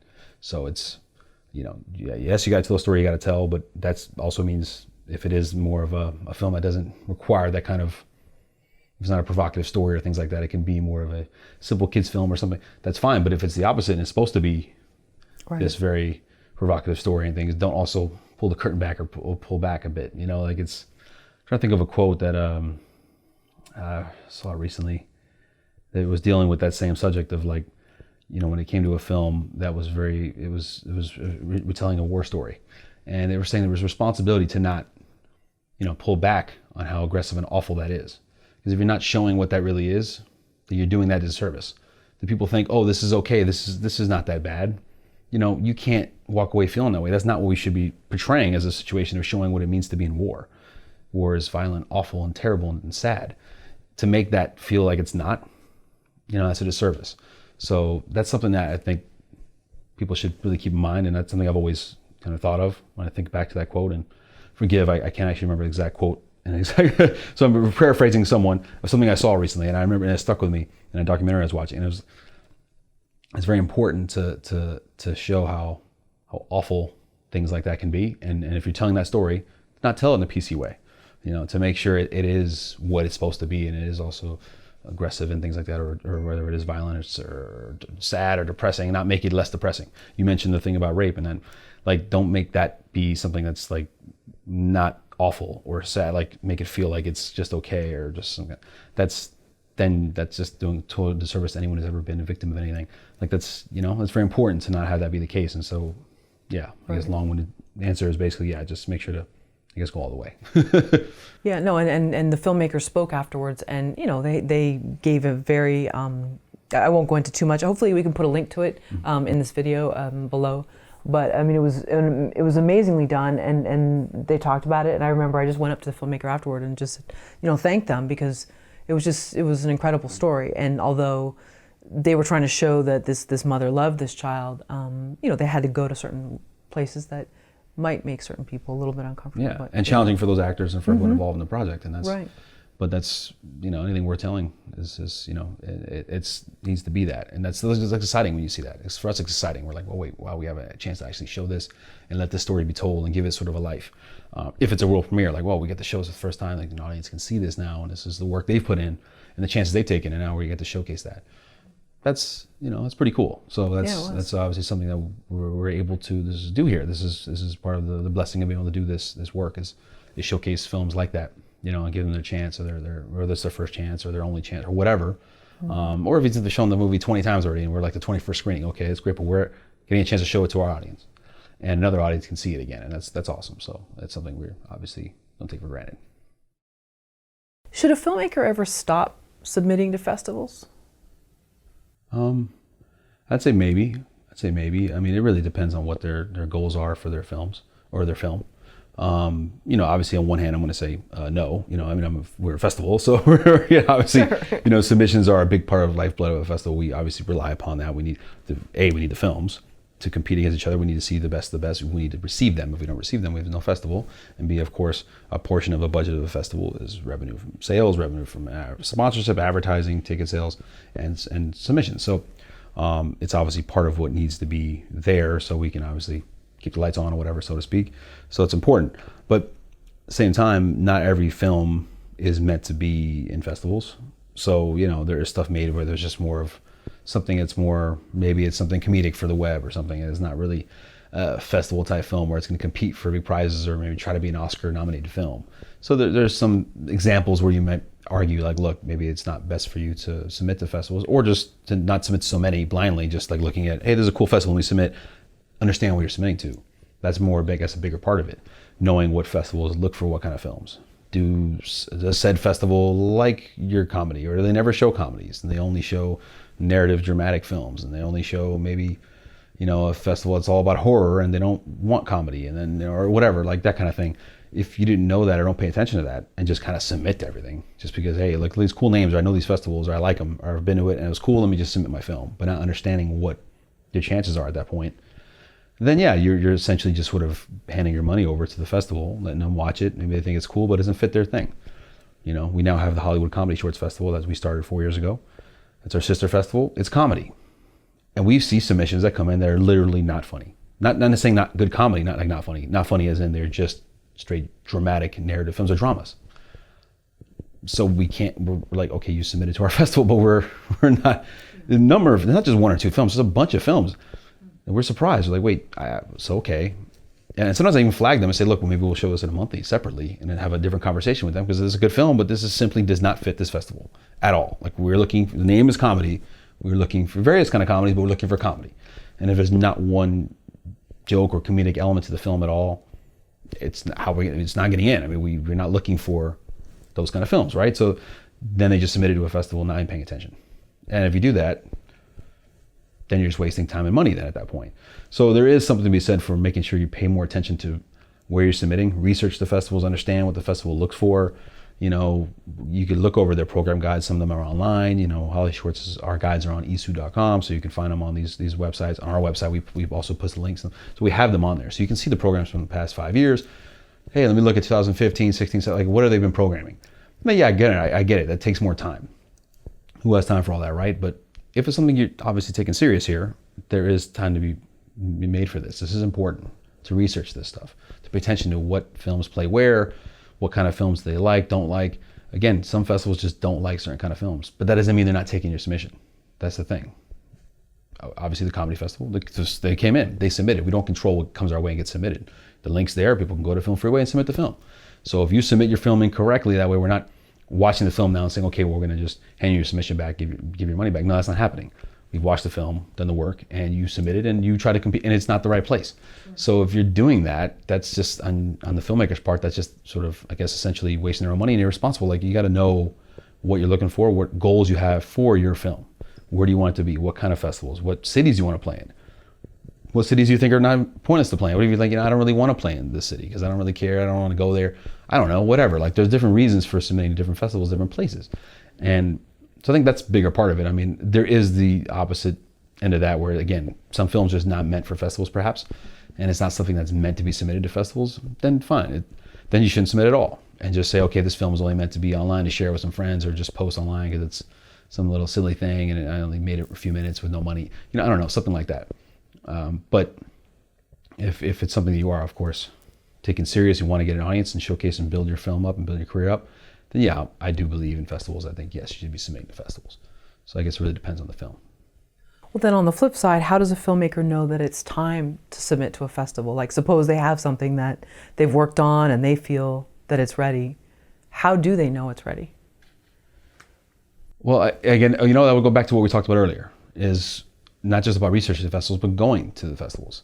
Because you'd also be surprised at how many filmmakers are just starting off there, maybe submitting to festivals, and actually never really gone to any festivals.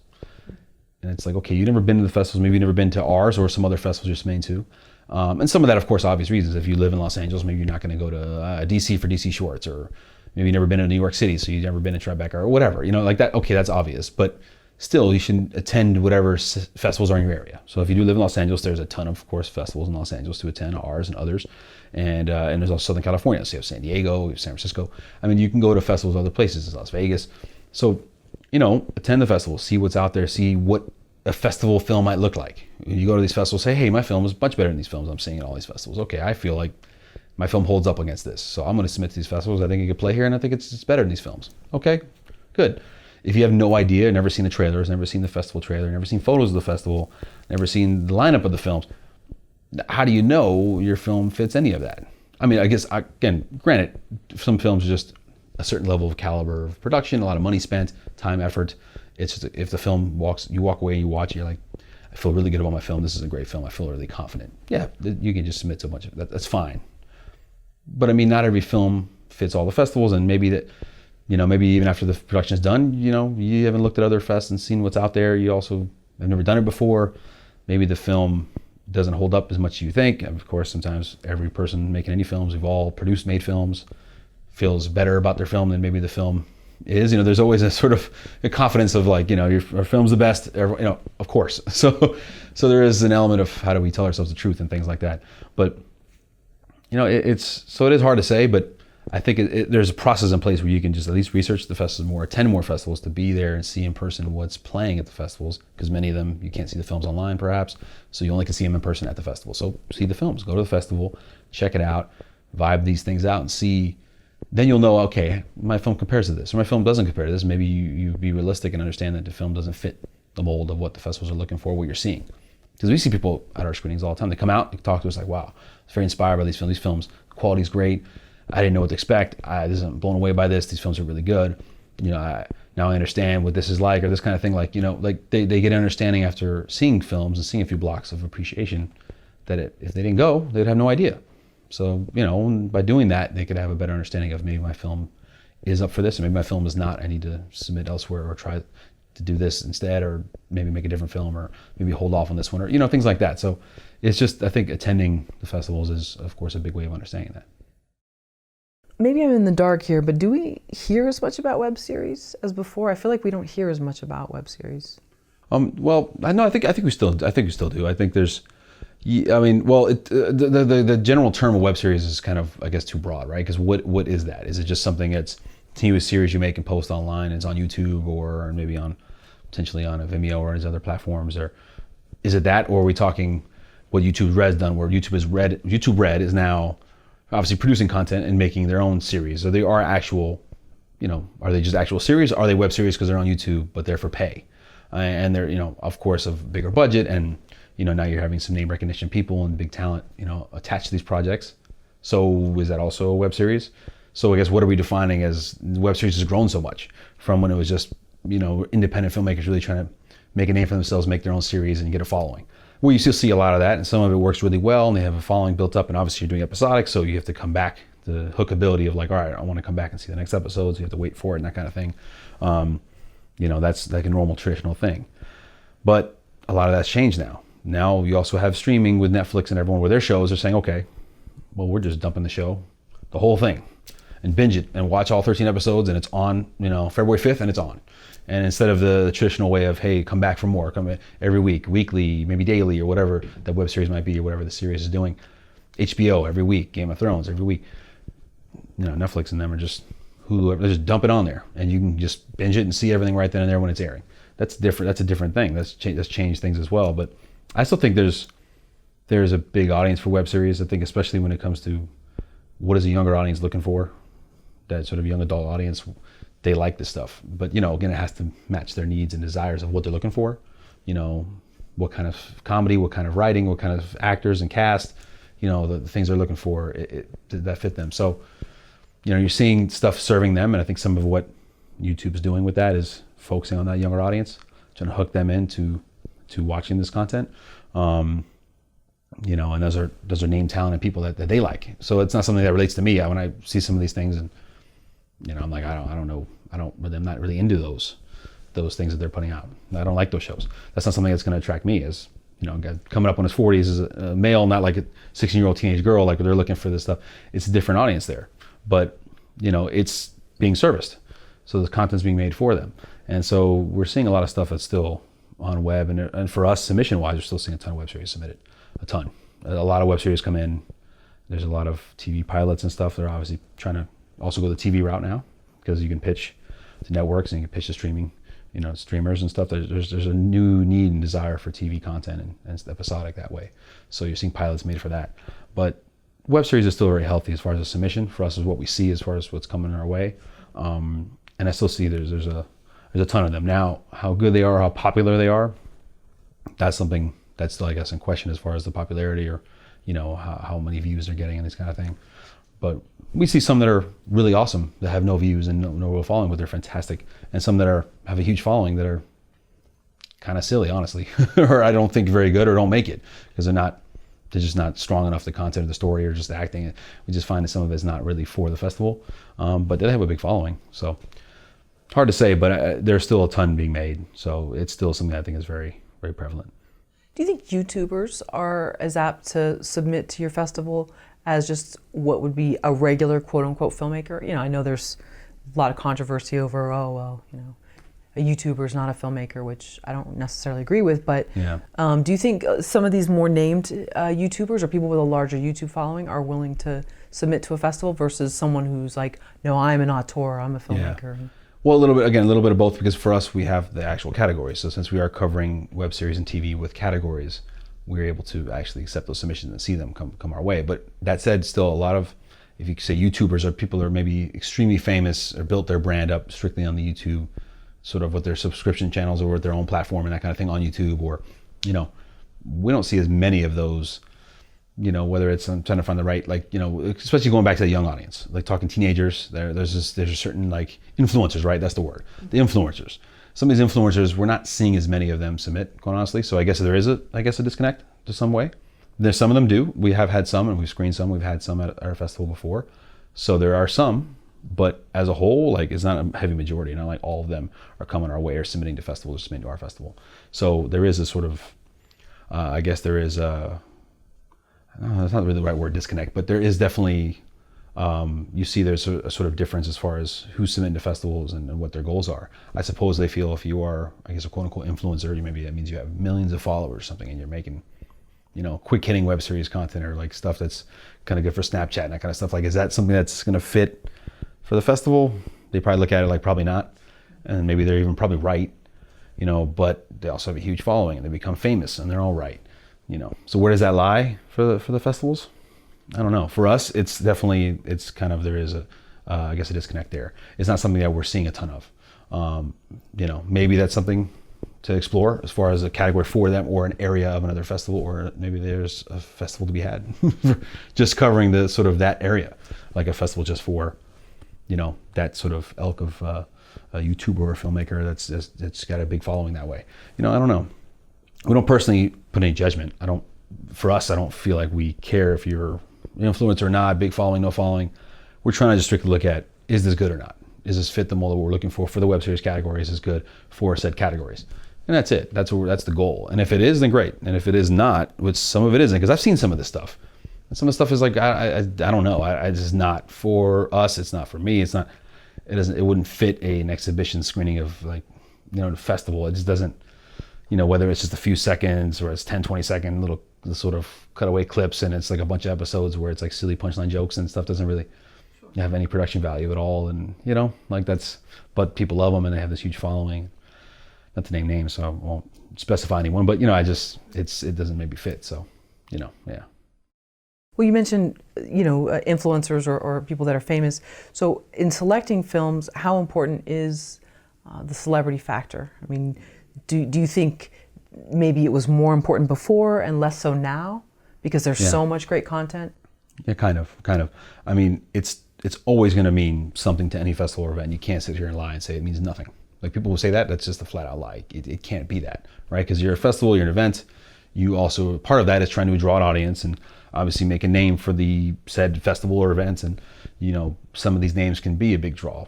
Does it not matter if, not just throwing it, say Denzel Washington's in a short. Does Denzel Washington not matter? Come on, we can't sit here and say that doesn't matter, right? If that's the case, there's an element of excitement to that potentially. Sure. That also means probably that if he's doing something like that, it's going to be good. The odds of someone like him doing something that's just bad, that'd be very surprising. So there is that part of it too. So some people say, oh, it's just celebrities, this is why I got in, or this kind of thing when you see celebrity. Well, no, I mean, you know, that said celebrity's not doing just anything, and they're not going to do something that's awful. You know, like, there's going to be a quality to that. They're probably going to have a certain money behind it. They're probably going to have a great crew behind it. The director's probably knows what he's doing because he's worked on other things with them or something. So there's going to be a certain, I guess, level up advantage to that. So you'll find that. So then I guess their chances are increasing. Now, that said, if we had a film last year that, I won't, again, name any names, but number of celebrities, number of talent, it was awful. And I had to pass it around. Everyone's like, look, we have to, I'm not alone in this, right? We're all like, wow, what happened here? Now we're wondering who bribed who, how did someone do this movie? Why did they do the movie? We're wondering what is going on here that made them actually choose, because it was bad. It was just really bad. It was very poorly made across the board. Lazy, poor cinematography, poor editing, acting was just silly. And even though said actors were very good, they're also giving poor performance. So there was just an element of laziness, even contradicting what I just said. I just said how, usually they're going to see a certain talent do something really good, and they're going to work on something only because that, they believe in it, right? And they're good and they're talented and they know what they're doing because they're smart and they're huge stars. In this case, it was the opposite. It was like, what is going on here? Why are they doing this? Like, I don't understand. At a point where I almost wanted to just email and call everyone, like, hey, what happened here? Like, what's the story? I need a backstory to this, because how could you possibly get these people to do this? Because it was like, so obviously it was an easy rejection. It was rejected. There's no way we can't screen something like that just because some names are in it. Like, there are other films now with names and people who are recognizable in all types of films and content, short web series and short series and in the films. It's just the nature of it now, because you've seen more people make shorts and the shorts space has grown, which is great for us. So now we're seeing more talented people involved in the films, whether it's an actor from a TV show or someone from Game of Thrones that does a short, or they want to produce their own film and direct the film and they're starring in it and they're doing a short. And then you have another big actor that wants to direct and write and star in something, and or they just believe in a project and want to produce it. I mean, you're seeing all types of involvement from celebrities now, more so than it was before. When it was early on, it was like, whoa, this person doing this? Wow. It was a wow factor to that, and it was something you got excited about, and that couldn't have hurt them, obviously. It was something that probably helped to get accepted in those kind of things. You saw that. But now that part, but also coupled with, we are now a bigger festival. We believe in what we're doing. We believe that the work has to stand out. It's competitive. So there's a more level playing field. The competition and the quality is going to stand out. It's not just like, oh, well, we need this named person to attend, so we got to put it in. That mentality. We're not some growing festival where we just started where we're like starving for attention kind of thing. We don't need that way. So we're not going to just bend over backwards just to do that, just for talent, just because. So there is a part of us, our growth has helped us to sort of negate that.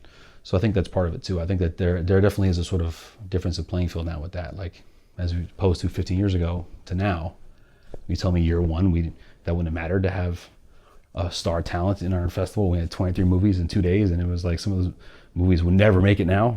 Like, of course it's different, it wouldn't matter. But you go back, you fast forward 15 years, now the amount of films we see, the amount of films that come through our way, our doors, it's definitely more competitive now, to where it's not just because someone's in a film, it's going to get a pass or something now. It's definitely, more competitive that way.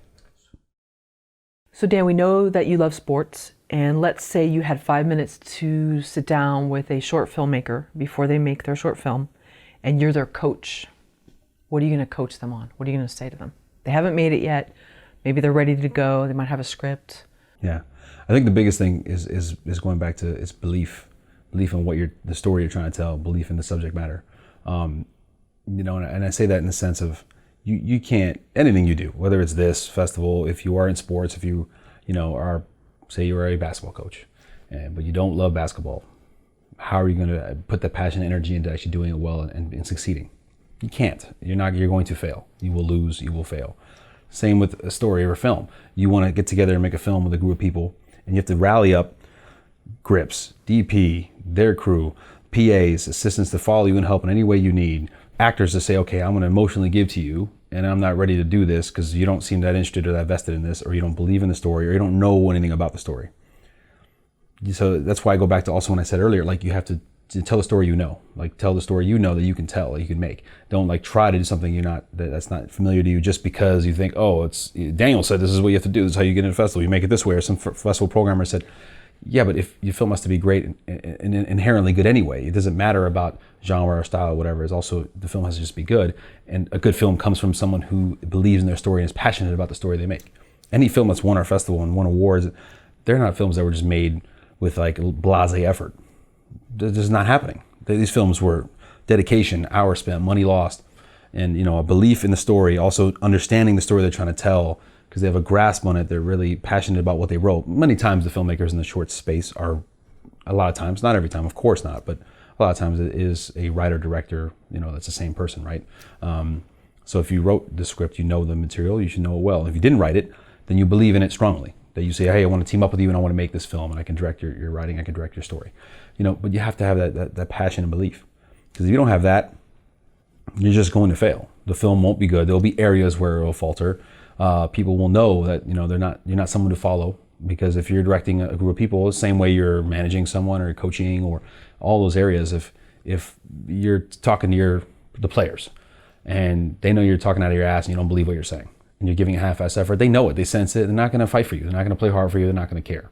Same way as in crew and actors, if you want someone to give you their all as an actor, especially with the actors, they're passionate, they're trying to give themselves to you. Whether it's emotional stuff, whether it's a breakdown scene, or it's a fight scene and it's a couple arguing and they're having a real issue time and they're a married couple in the movie. They're two actors, they're not married, they're actors.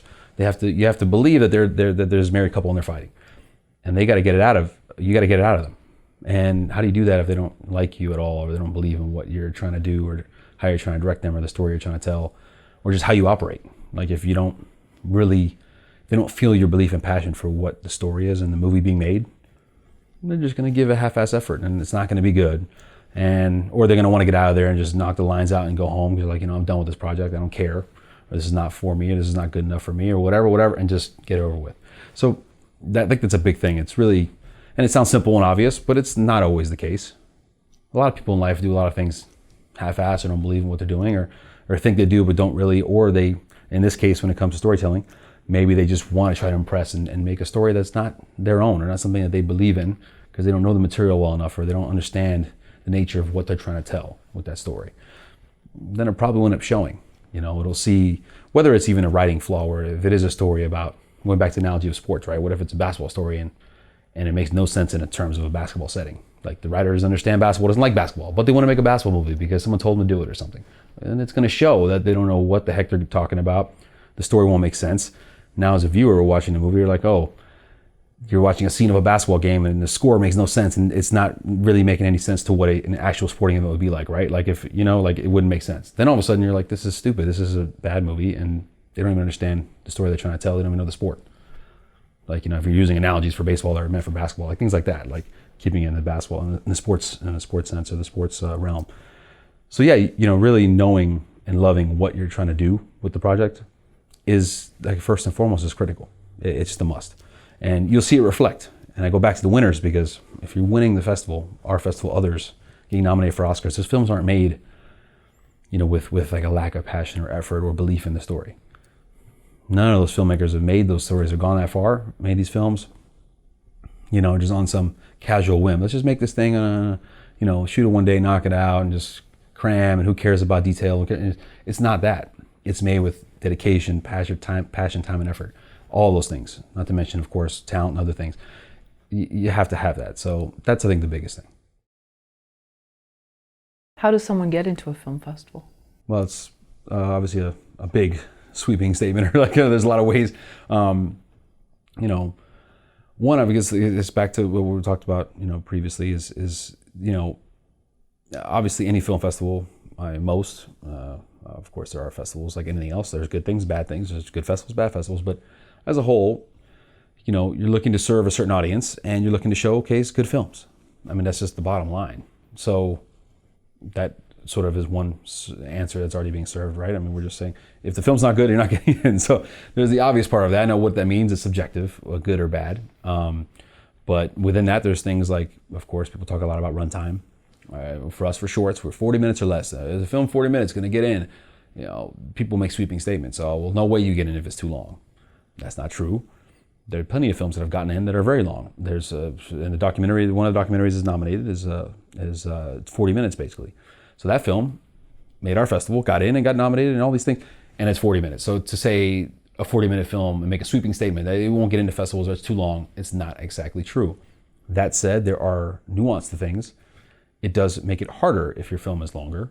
You're competing in a different sandbox, kind of. Like you're going up against other films with a similar length. And if there are so many films that are that long, only so many can make the festival that are submitted. So you can't program a whole entire festival. If we program the whole festival with films that are 30 to 40 minutes, all of them, we'd slash our films in half. So now we're only accepting 180 to 200 films maybe. Now that means we're just dropping a whole slew of filmmakers and talented filmmakers and films. 200 are gone just because we decide we want to show everything that's longer. And most of those films that are longer at times can be sort of gratuitous with the length. Maybe the films are too long and need to be cut down. And they don't need to be that long. And there's extraneous scenes and things that don't need to be there, or there's just stuff that drags out, or maybe the credits are way too long. Some movies we'll see have 5-6 minute credit sequences. That's for a short, that's insane. So you see that. Okay, that shouldn't be the case. But some films need the length they are. Like they need to be that long. So it's not just about slashing the runtime or cutting a film out just because you feel Oh yeah, well, it needs to be shorter because festivals tell me to. Well, what if the film needs to be that long? What if it really works for what it is? We've had plenty of films that are amazing films that have won awards, have been selected, that 37 minutes, 35 minutes, 33 minutes. Our winning film 2 years ago was 32 minutes, 32, 33, in that ballpark. It was over 30 minutes, won the festival. Best short, grand prize. Long film. And it wasn't even necessarily fast-paced. It was very steady and slow, but very well thought out. And it was a brilliant film. But it was the length it should have been. If they cut 10 minutes out of that, maybe it doesn't win at all, and maybe it doesn't even get in. Maybe they cut out too much, and if the film doesn't work, it's just for the sake of runtime. So it is always the tricky argument with the runtime issue. It's tough, but if a film is longer, then you are sort of narrowing your chances to some degree because of the amount of time you have left to be programmed. So there is a truth to that. But like everything else, it's a gray area. It's if the film's meant to be that long or just that awesome and amazing, and we were blown away by it, we're not going to say no to it just because it's long. Like we're going to accept the film and find a way to work around that. That's just what we're going to do. So there's that part. So you have to always look into that. And then of course you talk about the different areas. If a film, I think the biggest thing to keep it shorter is acting. Acting is a huge deal. We were talking about it. I was talking with Theo about this yesterday. Too many films have all the right things going, and the acting is just awful or really poor. And yes, everything again is subjective, right? But there is an area that's not really. I mean, bad acting is bad acting. You can tell the lines aren't being delivered well. They're not hitting. There's no chemistry with the actors. It's very poor, and it stands out like no other. Like it kills the movie. It just destroys the movie. Like at that point, you're done. The audience will not forgive that. They will feel like they're watching something that's awkward. They'll feel uncomfortable. And they'll know right away, okay, this isn't up to standard. So how are we going to exhibit that in a professional setting? And I say professional in the sense that we're in Hollywood. So we're showcasing for Hollywood top executives, industry peers, all that stuff, other celebrities, whatever. So there's all these people in the audience that are watching the film and they're expecting a certain quality, a certain level and tier, and then the acting is just poor. It's done. It's done. So that I think is a huge killer for many shorts. Is whether it's casting friends, not using a casting director, not having a professional assist in that process, just thinking they can handle it all. Because of course, times in this realm of world we're in with the shorts, the director takes on too much. It's hard. You have to take on everything. You have to budget. You have to get the money. You have to now cast people. You have to actually get the crew together and get people you need, know, and hire. All these things you got to do. That's a lot of work. That's already overwhelming. Not having a casting person help is tough because you start getting friends. Hey, let's get this buddy and that buddy. I like you guys. You're great. You're cool. I like you. Do my movie with me. Okay, well that doesn't do you a service because if they're not good, or you don't even vet them. What if you just think, okay, they're a buddy in Hollywood. Yeah, I heard they can act. You did a play. Okay, so maybe you're not. That's great. That's cool. Hey, let's do this film. Let's come shoot this thing. You shoot it. Yeah, I don't got money to pay you. Okay, let's do it. All right, well, fine. But then now, what if that person's terrible? You're not gonna fire them. I mean, do you reshoot? What do you do at that point? Whether your money's gone, you spent a few $1,000 during the weekend or one shoot day, and it's $5,000 down the drain. Then what? So you see that a lot. This is a friend casting situation, and we've had people talk at panels about this. You just can't do it. It's too important of what you're trying to do. Too important to make a great film, to make something that's really, really good or really reflects on your work. To just say, hey, I'm gonna just pass this on to people casually because I think they're cool and come be my movie. You can't do it. Like it doesn't work here for this. This isn't a situation where there's this automatic distribution feature film or something where they're going to be bad. There's a whole world of B cinema and bad movies that are meant to be that, or movies that are just bad because there's a market for a star selling overseas and the movies stink, but they sell. That's not the world here. We're in a world of it's critical. You have to be really good, and you're trying to showcase yourself to get to a certain level. So you can't play with that. It's very important. So it's a big thing. Obviously, it's important where you have cinematography and all the other factors and editing and all these things are all critical, of course, too. But if all that's there and the acting's bad, then it's like you're done. And so all the work that's been done, that's great, and DP can be brilliant and everything visually looks great or there's good visual effects, but the acting stinks. They're representative of your movie. Like it's everything. So I think if you do weigh what's the most important, it's obviously a little unfair to say that's the most important, but I kind of would argue that it kind of is. And granted, all things equal, I'm not saying, of course, if the lighting is poor and his DP is terrible and the movie's shot really poorly, yeah, of course, that's the same kind of thing. It's not going to make it right. But if all equal, acting just stands out that bad for the wrong reasons, it's no chance. So I think that's a I think if it's one thing I want to pinpoint for all this, I would say that's a big thing. So what's happening with the Oscars and HollyShorts? Yeah, well, it's been we've been now qualifying for 3 years. So this is our 3rd year coming up that we're an Oscar qualifying festival. So what that means is our grand prize winning film for the last 2 years has been automatically qualified for the Academy Award consideration. So it started 3 years ago, and now that's also kicked up this year with 2 added categories. So now this year, the grand prize winning film will still be qualified like last few years, like always. But we've also added Best Short Live Action. That category, that winner for our festival, will also be qualified. So not only just the grand prize winner, but Short Live Action winner will also be qualified, and then Best Animation. So now animation category is also covered by our festival. So this year coming up in 2019, those 3 winners of those categories will be qualified for the Oscars. So now we have more films that have a chance to be nominated. So instead of just having our grand prize winning film, that's great, 1 film right there, now we actually have 3 films that have a chance to be nominated. So that's very exciting for us, and of course exciting for the filmmakers. So for us, more reason why the value of the submission is there. So you win those categories, you're now qualified. Now when the qualification happens, then those films that are qualified now are in the pool that the Oscar judges and the jury review the films to select which films get shortlisted, and then after that, which films get qualified and actually nominated, So they're nominated. So this year we had, well, let me go back. 2 years ago, the Short Live Action category, we had 3 of the 5 films. So 3 of the 5 films 2 years ago were nominated, and the winner, Silent Child, was one of our films. So the winning films from HollyShorts, 2 of the other ones were from our festival as well, and our best director for My Nephew Emmett, also nominated as well, and Watu Wote, so that film as well. So 2 of those films were winners at our festival. The one that didn't win actually at our festival won the Oscar. So it shows a lot about the competition and the quality. It was really cool to have 3 or 5 for that category for live action last year. This year we have 1 film in every category. So we have short live action with Skin, which is exciting because that film Skin won our festival. So it was qualified by us. So we feel sort of very passionate about this film. We love the filmmakers, love the film, the story. I think it's a fantastic film.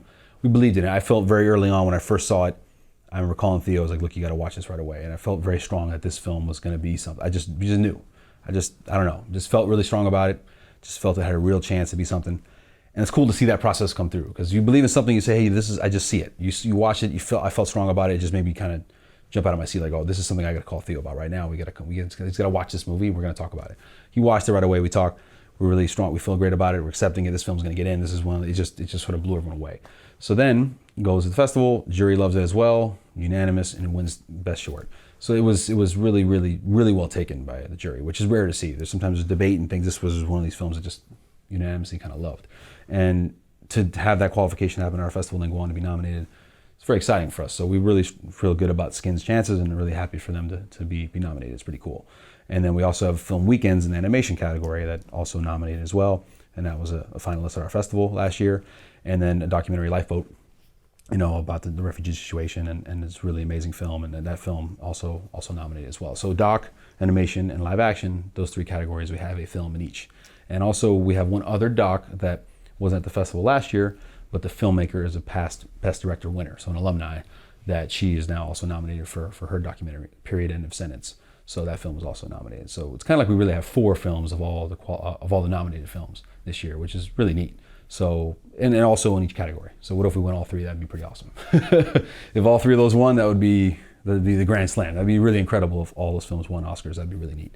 So we're very excited that as years have gone on, early years of the festival, we didn't have many films that were nominated. It just wasn't, we weren't there yet. The level of quality, the competition aspect, the qualification aspect, that we weren't qualified. So we didn't have that going on. Then years passed, 8, 9 years. In year 10, we started to get more films that were nominated and winning Oscars. We were starting to seeing, hey, these films are here too. We should be qualifying. Like our level of quality is there on par with the Oscar stuff. So that's when we started the process of application and all that. And now being qualified and seeing that the film's winning, like Skin, having that direct relation of winning and then going on to be actually nominated and all that is exciting. It's like now that there's a direct effect of seeing the line of winning at the festival and going on to be nominated. So to see that many films now and all the categories covered, it's pretty cool. So it's been a growth to see not just one film here and there, but now have 3, 4, 5 films each year in the pool of being nominated, and some of the winning it's really awesome. So, again, part of that growth and strength of the festival and seeing that, grow to fruition and happen now. And then hopefully it just obviously continues and to a point where maybe all the films will be from the festival. That'd be pretty cool if all nominated films would be from HollyShorts. But we're happy to see that number is going up and up every year. So it's been pretty cool to see that growth and now being qualifying and seeing the films go to the Oscars is pretty awesome. You used to work in distribution. Mm-hmm. You had a day job before you did HollyShorts full time. Mm-hmm. How did that help you? It helped a lot. Well, for one, distribution is obviously, well, not just distribution, theatrical distribution, so dealing with theaters, right? So in the theater world, I'm learning the theater business. As a festival, we are in the theater business. We are renting theaters, we're booking theaters. In our case, we're using the Chinese theater, so we're booking them, we have a contract, rates, how does it work? Like, we're understanding the business. So me knowing the business better, understanding what theaters might charge for this stuff, what a booking means, how it works when they book films in their theaters, knowing that part of the business, understanding when I'm taking a screening with a festival, what it means for them to lose a theatrical film from a studio. I understand that process, so now I can understand better what the rates are, what kind of business they're gonna do with that screen for that week if we weren't there, all that kind of stuff. Now I understand that.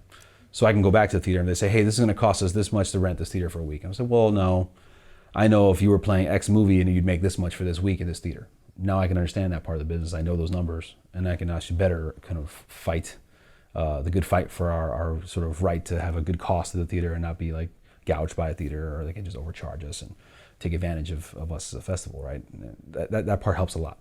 So understanding the business that way and learning also client relations. It's different than, of course, done with filmmakers and filmmaker relations, but every event, every business, everything is client relations. Whether you're a salesman, whether you're a film festival dealing with filmmakers, whether I'm a salesman at theatrical distribution selling movies to theaters, and I'm literally selling for Lionsgate and selling movies to the theaters, I have to understand how to negotiate, how to deal with customers, the choosing process, the good and bad, how to deal with personalities, like all those things that I had to deal with on a weekly basis, I think would definitely help strengthen my understanding of the festival, how to better try to find ways to listen and serve filmmakers as our customers, things like that. Like, that's always going to be valuable. So definitely that was a big part of it. So the business learning with distribution was big, understanding the theatrical business for the festival. We are directly related to theaters, so that was a big help. And then of course learning how to deal with customers and kind of how to sell yourself, how to sell, some of the films we had weren't, let's be honest, sometimes they weren't very good. So you got to sell these films to people and really upsell films that weren't very good. And so you learn how to sell in any situation. And for us, we learn how to promote and push and sell our festival and believe in that and do that. So I think there's a lot of good that came from it. And then the hustle. I mean, it was like two jobs. It was two jobs. I was working there. Day and night was work. It was day working at Lionsgate, nighttime working on the festival. And sometimes it was both. Lunch break, work on the festival, do calls and emails during the lunch. All this stuff was constant. So definitely we had to appreciate the hustle and the grind. That was like, we had to really work at it, and it kept you on your toes.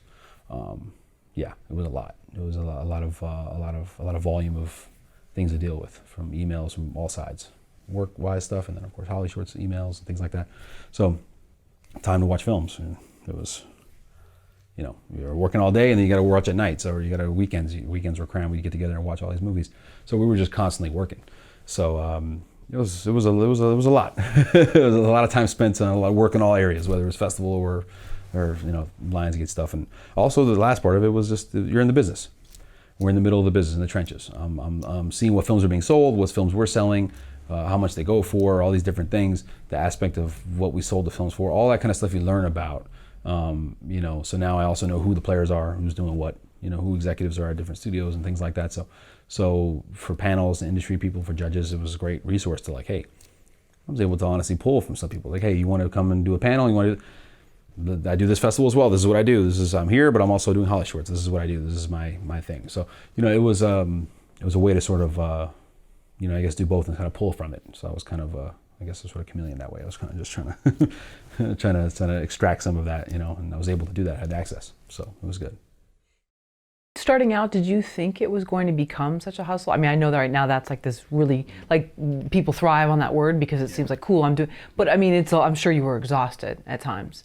Yeah. Did you realize that it would be so much work? Because there's so many people, I'm sure, that would love to emulate what you've done, but can you tell them how difficult? I don't know if I guess if you're saying like, would I've like looked back and say, okay, I'm 24, whatever, 23, whatever year, and we just said, let's do this, we're gonna do this, and obviously didn't know what that next 15 years would mean, and how much work that would have been. I mean, I don't know. I honestly can say I don't know. It's not something I say, yeah, everyone always answers, yeah, do it all over again, Well, yeah, I mean, yes, I love what we're doing and I'm very passionate Sure. about it. I'm very excited and happy that we've been able to grow this way. So I'm proud of it. So I guess the answer is definitely yes. But definitely also, that said, it's also something to realize, like, I did not also know, and I can't sit here and say I knew that was going to be that much work or that volume. I never knew we were going to get, thousands and thousands of submissions. How would I have known that? Like, to ever think that we were going to get 6,000, like, I never would have known that. Like, couldn't even imagine that, right? So what that means to actually how much time you spent watching all those movies, all those years in my 20s, like, we watched I never would have imagined that would have been that way. So that's something that was unexpected. Well, that's the wrong word. It's not unexpected. I mean, you wanted to grow. Every year we were hoping to grow, and we knew that there's a certain level, like, hey, Sundance gets this many films, so we have to try to, like, we understood there was a growth projection, and we knew there was more films to watch, and we'd have to watch a lot of films. But it's also on us to how we handled it, because we know other festivals do things where they just hire a bunch of interns and say, you watch this stuff, we don't watch anything, and we'll just kind of take the best and whatever. Like, that's just what they do, and that's not something we haven't done the review team thing like this until recently, like, because we had to. It wasn't a thing of even almost really a choice. Like, before, it was always just us watching everything all the time, no holds barred, no questions asked. That's just also, we chose to do it that way too. So it was also a choice. So there's no victim thing where, we didn't, it was overwhelming. We also chose to do it this way. We chose to have it be this way. And it was a passion thing for us to stay together. We're childhood friends. We grew up together. It's like family, everyone getting together on the weekends, all this stuff, and getting together for a meeting. It was part of our way to, I guess subconsciously or something, I imagine there's some part of, it was also part of us doing something that we felt we could all stick together, right? Like, growing up together and that kind of thing, when you have the kind of relationship and friendships and things, it did help. It kept the connection going, right? Because if we didn't do it, right, if there's no HollyShorts ever existed, we've spent as much time together and have as much calls and chats as much as we've had all these years. I'm just speaking also, I guess, for just myself and Theo. There's others involved, but the answer is no. It would be no. And so that was something that it's kind of cool. And you look back and think, okay, maybe there's also the personal connection, realization, or reason for all this. It's it's not something you can ignore. It's something that's probably part of the whole thing. So I guess all of that, long-winded answer, I'd say, yeah, I guess I go back to it and I'd say I would do it all over again. Yes, we would. And I'm very excited that it's grown to this point, and I'm very proud now. Yeah, I think it's really neat. But I never would have imagined it though. Even though you say you did, or you think you could try to vision, I don't know if we would have gotten to this point like that. How do I know? I wouldn't have known. And it's not something we were like naive to say we believe would have happened. Just no, this is not possible. 15 years, working 2 jobs, emails, constant work. Where is it in you that still wants to discover like these great films? Like, where does that passion come from? Well, it's also the excitement of watching anything, right? Like, it's like the cool thing about it is, I mean, like, okay, like if you watch, go to the movies now. I say I go to ArcLight right now. After this is done, we go to ArcLight, go watch a movie.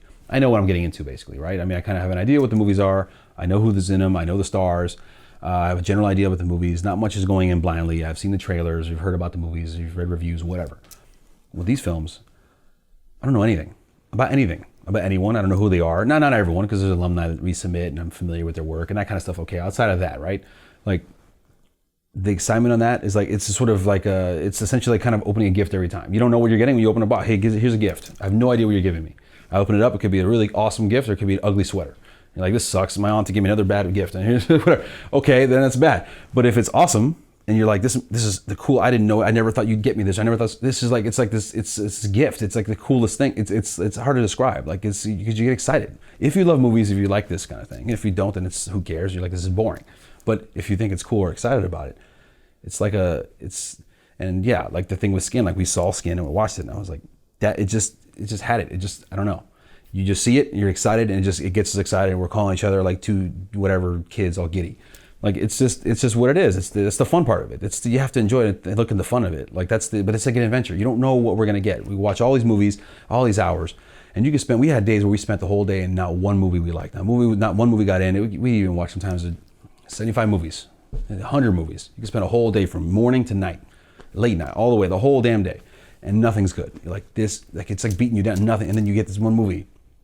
And it's like, that was amazing. You get so excited. It just gives you like a juice of energy. It's like, whoa. And it just hits you. And it can spend the whole day, 80 movies, whatever. And you finally get that one movie. So one movie of all those movies even makes the festival. But that movie is like, blows you away. And you're so excited about it. Then now you're like, now I get the chance to meet these people. I get to interact with them. Like, there's a you can have a connection, like you get to find out more maybe about the movie. Like that's always still going to be cool. And I guess if that's not cool and that falls off and that's not cool anymore or not exciting, then yeah, then it's time to stop. Then it's done, right? Because if it's not engaging or exciting anymore, you're not like ecstatic to see those films and then get to meet them or get involved in that process or have them be part of the family or all the things that go into, you know, acceptance of the festival and showing and screening and all the other things, then it's done. But for now, it's still there. You still get excited. It's like, yeah, it's pretty cool. Like it's just, because again, you don't know. We don't go in reading a bunch of stuff. I don't like to read too much of the synopsis and these things. I just want to watch the film, put it on, let's see the movie. I don't want to know all these things. It's not about that. It's about the movie. How does it stand up? Do you love the movie? Do you enjoy it? Is it really good? Do you see the certain qualities that are there? You know, all those things is really cool. So when you get that level of excitement, like it's harder. What else can replicate that in life, right? Like there's not too many things where you can just put something on and all of a sudden you never know what might come of that. So there's this cool surprise element to every movie you watch. And there's thousands of them, but you don't know what you're going to see with every movie. Because again, it's not marketed where I know what they are. It's not Green Book where I'm going to go see the movie. I've seen the trailer 10 times and I've heard reviews and stories and back and forth about it. It's not that. This is like, I don't know pretty much any of it outside of maybe already seeing it at another festival or something like that or whatever, or knowing the alumni and that kind of thing. It's like this whole complete surprise. So yeah, I think that's probably a pretty good analogy. I think the idea of the gift or the box, you don't know what you're going to open when you open that thing up, you know, or, you know, it's cool. So and it's still exciting. So it makes us realize, hey, if this is still exciting for us, then we can still do this. And if it's not, then we got a problem. Because if it's something we're not happy about or giddy about or excited about or passionate about, then at that point, if that happens, we have to find out how to pass this on or whatever, because it'll be over. What's the first movie you saw in the theater as a kid? First movie was Goonies. Do you remember where it was? Well, I think I do, but I think I'm wrong. I always thought it was a Chinese theater, which is funny, right? Because the festival of Chinese theater, yeah. So that's also probably, I don't think it's actually totally accurate. I think it might have been the South Coast Plaza. I have to ask my mom this, because I think I'm accurate. I think that might be right, and I think the Chinese theater is wrong. And I probably built that in my head a little more than, you know, because I know I went to the Chinese theater very early in life and saw one of my early movies. I think it was E.T. there. Either E.T., Goonies, one of them. But I know Goonies was first. I have to talk to my mom more about that, because I always thought it was that, but now I thought about it recently. I was kind of wondering about it. I was like, I wonder, because we at one point, and around that time, we're living in Orange County, in Irvine. So more reasonable to think we would have been at South Coast Plaza watching a movie than at that time the Chinese theater, which we'd go to when we were in LA at some times, and when we visited later in the years to come. In the early 80s, I lived in Southern California, but not always LA. Brief time in LA, then Orange County. So we did go to the Chinese theater, but I got to double check the time frame and time lapse the time range of when I saw what movies were at the Chinese theater, because I remember recalling the Chinese theater very early and seeing one of my early first movies, but I always thought it was there first, and I'm not 100% sure. But hey, it's cool to think. It's actually pretty cool to think early on. I was going to the Chinese theater as a kid, so young. We went there, and I do remember seeing The Fugitive at the TCL, back then the Grauman's. You know, I remember that was cool. We were visiting LA in the summer and went to see the movie. That was just a big box office hit, you know, seeing it at the Chinese theater. So to see those movies there and all that stuff over the years and go to that theater, and then 2 years later have a festival there and be there for opening night and stuff. It's a cool full circle thing that, again, you got to appreciate these things. I mean, it's life. It's cool. It's unique. Who knows? You know, who the hell knows? I never would have thought I'd been doing this stuff. So you never really know. So it's nice to have those moments and say, you know what, this is pretty neat. So it's pretty cool to appreciate that, because you never would have known. We never would have known that would have happened, and all these years later that we would have been doing this stuff and also be at the theater where we went as kids and all that kind of. It's pretty cool. So, you know, again, loving movies and being a fan of movies and all that, you have to appreciate these things. It's kind of the little geek moments. Yeah. But it's pretty neat. But yeah, those early classics were some of the movies I remember as a kid. Who's buying short films today? Well, now that's obviously the ever-changing sort of question right now, right? I mean, with the new streaming platforms, new apps, the development and discussion about short content, short films, where the place of short films is in this sort of new world of streaming is like sort of the great unknown. It's something we're excited about because we think there's great potential for shorts to be its own big market. And I think it's something that we're trying to get behind and really excited about. Outside of obviously the big question or sort of the broad answer, there are specific companies that are looking for content, short content. We work with a few of them, and one of them is Dust. They look for sci-fi films. So there are specific content they're looking for is sci-fi. So or sci-fi adventure, the kind of realm of science fiction, VFX and things like that. But they're looking for those films. So we like to talk with them and work with them all the time. We love a great film. Hey, we have a great sci-fi film here. Take a look. They like it. They could acquire, non-exclusive. So their deals are fair and you get more exposure. So it's kind of win-win for everyone. And they also have a company. I don't know if it's sister company or just their other streaming company is Alter, and Alter does horror films, so their focus is more horror thriller, and so they're both obviously genre based, but really cool areas of distribution opportunities for filmmakers looking for that and getting exposure and actually getting acquired. Now again, in a non-exclusive way, so they're not taking your film and taking the IP or really anything like that. So it's definitely an opportunity for filmmakers to get more exposure and have another place to get distribution. And of course, everyone knows Shorts TV. Shorts TV has been doing it a long time, so they're always acquiring shorts, and they're linear on DirecTV and AT&T and all that stuff, Uverse. So they're on television, and so that's their area or angle, and they're always looking for shorts all the time. So but they've been doing it for a while, but they're not in the streaming aspect. The streaming aspect you see in companies like The Dust and stuff, and then you have Crunchyroll does anime. So there's all these different sort of at the moment apps or websites focused on direct markets, right? So anime, Crunchyroll, sci-fi, Dust, things like that. There's the Crypt TV app. They do horror as well. So there's all these different apps and websites that are focused on certain genres or styles of film that are looking to acquire shorts. All different deals and different things as far as exclusivity or non-exclusivity. But now that's a big deal. Like this is something that's ever changing and growing. This wasn't the way 5, 10, 15 years ago. This is, when we started, there was nothing. There was literally no shorts distribution. There was none of it. So there was no opportunity for shorts. They didn't have any place in a distribution landscape. And now there's I'm just naming a few. There's so many more that are doing this. So it's pretty wild to think of what can come. There's stuff focused on certain genres, and there's also apps that are looking for just general short content, and ever changing. We have our own platform we're looking to build up and work on, and it's called BitPix. So BitPix TV is our website and our app. We're on Amazon and Roku. Looking to grow that. Right now it's a general shorts sort of landscape. We have shorts from all type of genres and everything that we have, sort of best of fest and things from the monthly screenings and films that we like. We have on the platform, and subscription based, and so that's something that we're looking to grow and take to the next level. It's something that's not at that place yet where it's huge and well known and universally known, worldwide and things like that, or but that's something we feel that it can get there. I think shorts have a huge market because worldwide people like watching shorts. India, China, Europe, they love shorts. So now if you have a place where everyone can focus on one area to go to, when you think of, hey, I want to stream certain TV shows, whatever, you think Netflix. Now what about shorts? If we have the place that everyone says, hey, I want to go to BitPix for shorts, wouldn't that be amazing? If they can find all the best shorts in the world, they can find them there. That's something that we're exploring, and it's something I think the audience is now there more than ever because, again, TVs are not TVs anymore. It's your phone. You can literally sit on your phone and watch stuff anywhere you are, and it's something that young generations are growing up doing.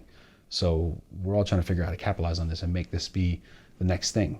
So maybe short filmmakers and short content creators can make more money, can have their shorts made and get a bigger audience than just really cool festivals or some eyeballs on some streaming sites and stuff, but be recognized worldwide, in a different way. And I really do think that this is where things are going. I think in the next 5 to 10 years, it's going to be a big change and shift for what the perception of shorts is. We talked about earlier, what do short films mean? What are shorts? And then 15 years ago, yeah, it was just, hey, you made a cool thesis film or art film, you try to show it at a festival, and that's what it was. And then it's just strictly a calling card. That film couldn't make you any money. That film couldn't be its own thing. None of that. Now, there's so many places and avenues and ways a short can go. Whether it's distribution, whether it is a calling card, whether it's just a short to be a feature, whether it's a TV series, whether it's you just make great shorts, and that's all you do is make awesome shorts, and that's what you do. You don't have to necessarily just be, hey, I made a short to go to go make a feature film or to showcase myself. No, you can make great shorts and tell short stories in a way that can be your calling card. In that way, not like just to go on and do something else. So this whole world with all these different apps and platforms that are looking for films, there's a way to make some money, there's a way to get more exposure.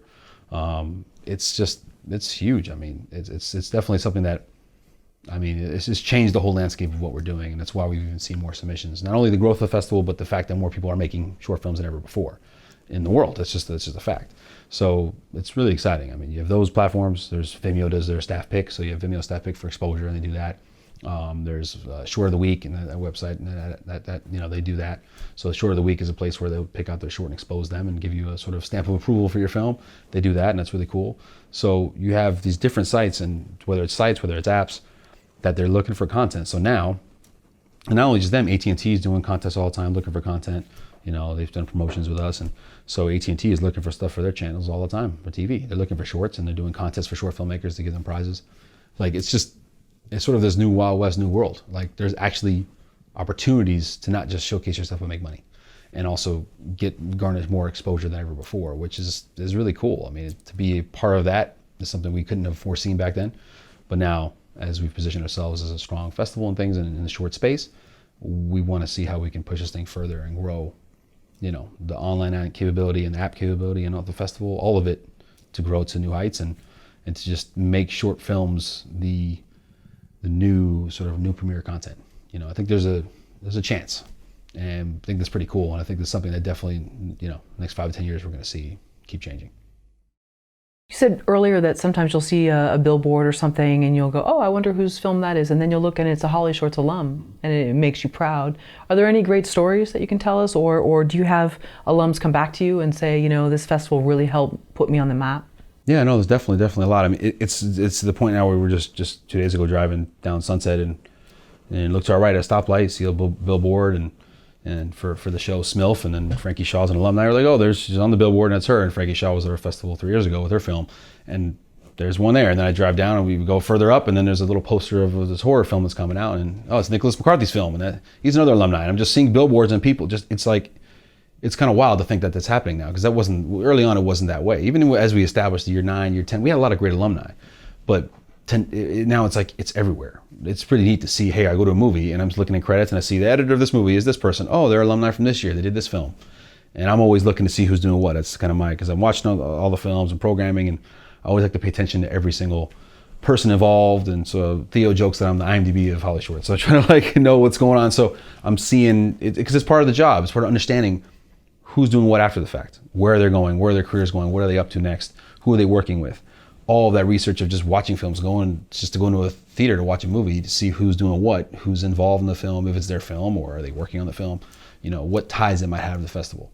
You know, all that stuff plays into all of it. It's important to know what's going on with the business, but it's also exciting that we now have alumni doing just huge things with those TV shows, you know, showrunners creating their own series, directing big feature films, studio films, it's commercial directing, all of this stuff. Like it's just, we've seen this kind of alumni explosion over the years. I mean, it's not just it's also 15 years, right? I mean, if someone did a film in year 3, 10 years later, it stands to reason if they're good, talented, they're young, maybe they're in their 20s now, they're in their 30s, they've established themselves, they worked their way up, they're going to be doing more things, right? Like, so as time has gone on, obviously we're older, so with the age comes experience, so those filmmakers have also grown with it.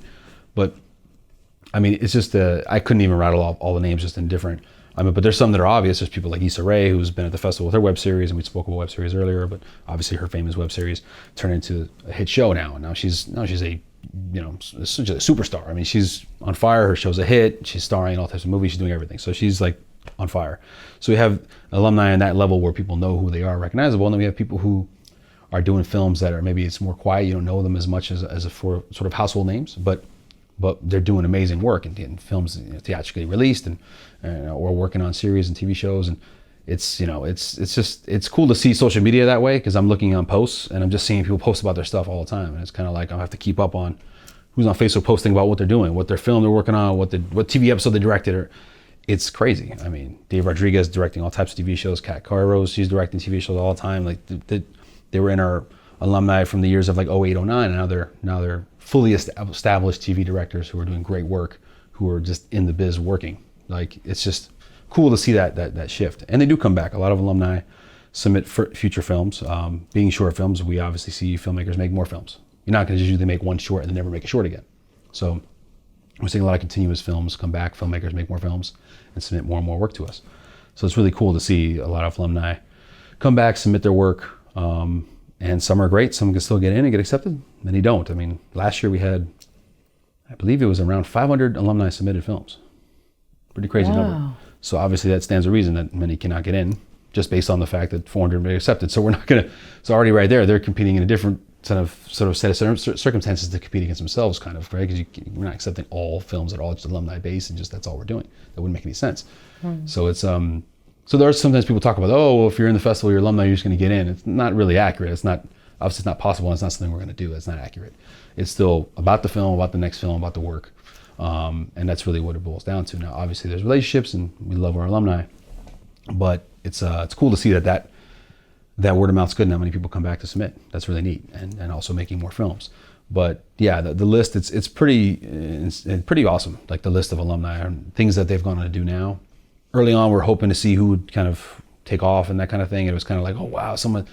But now it's sort of, we can't even keep up with the amount of filmmakers doing really good work or having films released, or just selling scripts or whatever the case may be. Like they're just DPing TV shows and things. It's just incredible. It's I just think of people now. I mean, Carmen Cabana is one. She's doing amazing work and working on Narcos, and she's just was at our festival year 3, and now seeing her growth has been amazing. So it's something we're very proud of. We bring back alumni to do jury work and things like that, be on the jury, and it's pretty cool.